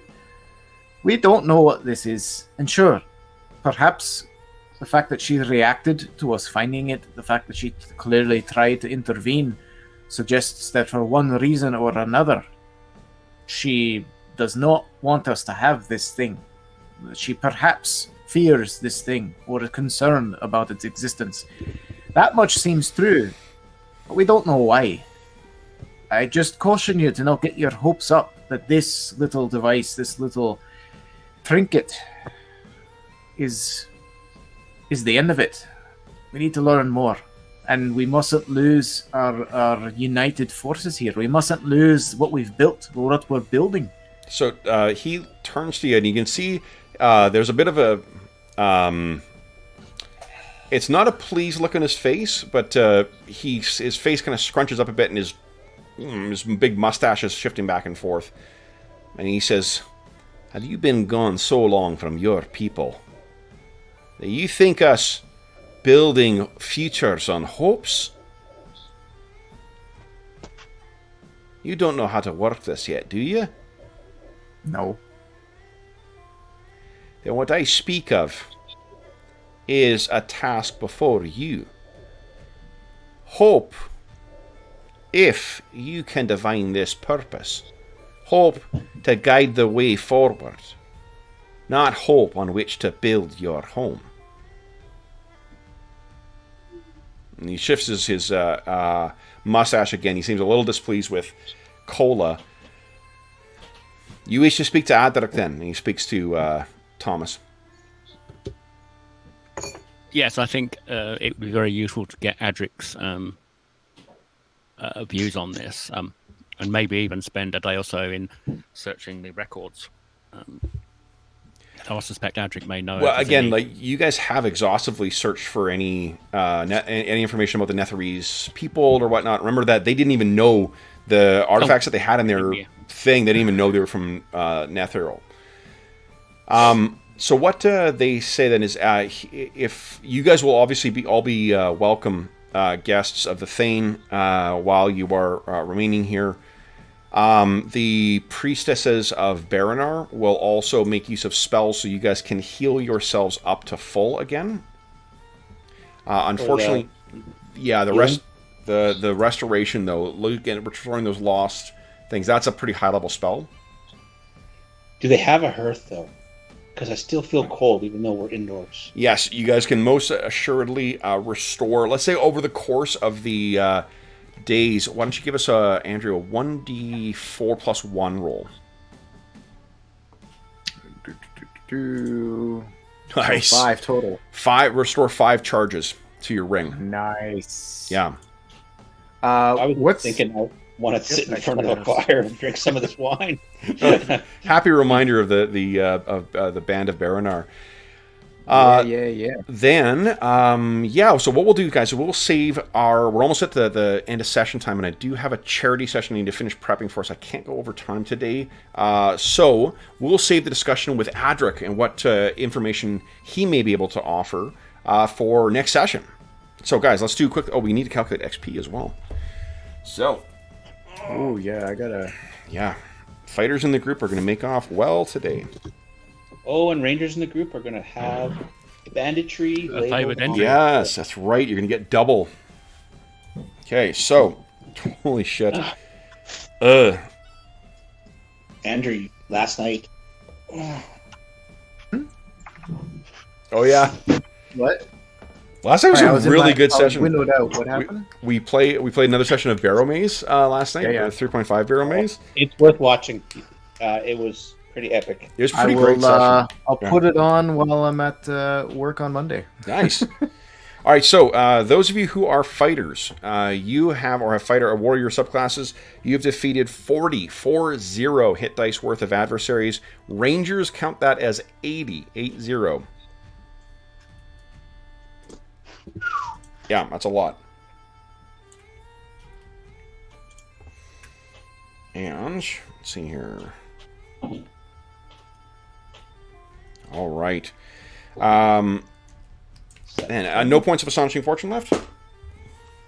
You guys only had 3 to start with, so you blew through that pretty quickly, unfortunately. Okay, so guys, divided by 3. Whew. So,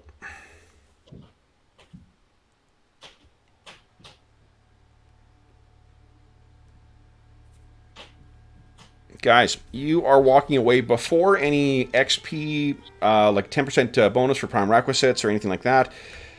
You guys are walking away with a cool, refreshing 4,667 XP for today. Woo-wee. Wow. That's a bit more like it. There you go. Last time was 130. Yeah. Almost makes me want to fight cold light walkers all the time. Almost, not quite. Tom stubs his shin on a coffee table. Oh, God damn it! Shut up about that. Yeah, I think we need to get some of those glasses you used to avoid snow blindness. And we have those. Yeah, you have the little. We did. It's just that these guys No. found us and had us cornered. We didn't have a chance to prep, right? Yeah. Why do you guys? Less than 4,000 away from level 8. Nice, very nice, getting there. Oh, nice. When Mo is Tom at level 8 or level 9 right now? He's still. I mean, it's a huge jump from 8 to 9. Okay, so 8th. Okay, Um, all right. I mean, that's going to be well over 8,000 after I add my bonus. So Whew, I've got Excellent. so far to go. So for So those far to listening go. at home, thank you so much for joining us for session 50. What is it? 73, 50. Jesus, 73 of our quarantine campaign. Legacy of the Crystal Shard. As is always the case, if you have any comments, questions, or concerns regarding the session, the campaign, or the game we're playing, please don't hesitate to leave a comment in the comment section of the video, and I will endeavor to reply in a timely fashion. You can also find us on the Dungeon Musings Discord server, and you can find a link to that down in the description of the video. While you're down there, you can also find the Heroes Save Villages campaign. That is the charity fundraising campaign that we run on the channel. The channel that benefits the SOS Children's Villages International Charity, a really great organization active in over 130 countries, benefiting over 80,000 orphaned and abandoned children from around the world. You also, for every $25 that you donate, Canadian, between now and August 1st, you get one chance to win the grand prize or one of the other terrific prizes that we have for our next charity raffle. The next charity raffle will be August 1, 2021, and the grand prize for that is a copy of Beadle and Grimm's really amazing Legendary Edition Curse of Strahd box set. If you don't win that, second prize is a copy of the shadowy Silver Edition of Van Richten's Guide to Ravenloft. If you don't win those, there's still some other great prizes too, including a chainmail dice bag made by our very own armor smith here, Dave. There's also a couple Dungeon Crawl Classic modules donated by our buddy George. There is a copy of the upcoming Acton Cthulhu 2D20 game because I accidentally ordered a second copy of it. There's also a bunch of great stuff from the Dungeon Musings Redbubble shop too. So t-shirts, posters, including this lovely poster behind me of Untamed Thule. So lots of great prizes you can win. In addition, donors get a chance to vote on what games we play for our charity sessions, and in some cases to outfit the heroes or otherwise affect those games. Today, later this afternoon, we're playing our next charity session. The donors voted to select the Star Trek Adventures game from Modiphius Entertainment, and they voted to have a session set in the Next Generation era featuring the Klingons as adversaries and incorporating a natural disaster story element. So I look forward to sharing that with our players and anyone who joins us. You can join us live later this afternoon, or you can find that at a later time if you're joining us later on the Dungeon Musings YouTube channel.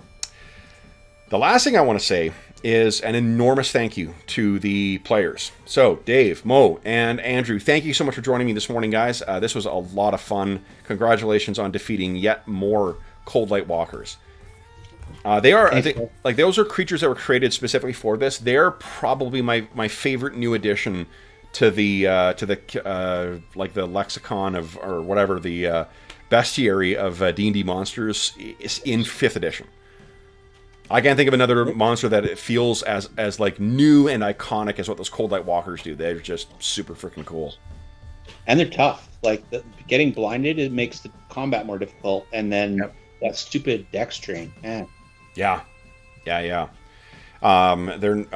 They're more deadly in this than they are in 5e, but that's kind of true of most monsters in it as well. Wraiths are more, or wraiths or wights or whatnot are more challenging. So, yeah, congratulations, guys. So, for those listening at home, once again, if you're joining us during the current crisis that led to the quarantine campaign, we hope this finds you healthy, safe, and weathering the current crisis as well as can be expected. We hope that we gave you a few hours to take your mind off of the troubles of our world and think about the troubles that beset our heroes in the Icewind Dale. And until we see you again, stay safe, stay healthy, and happy gaming. Bye.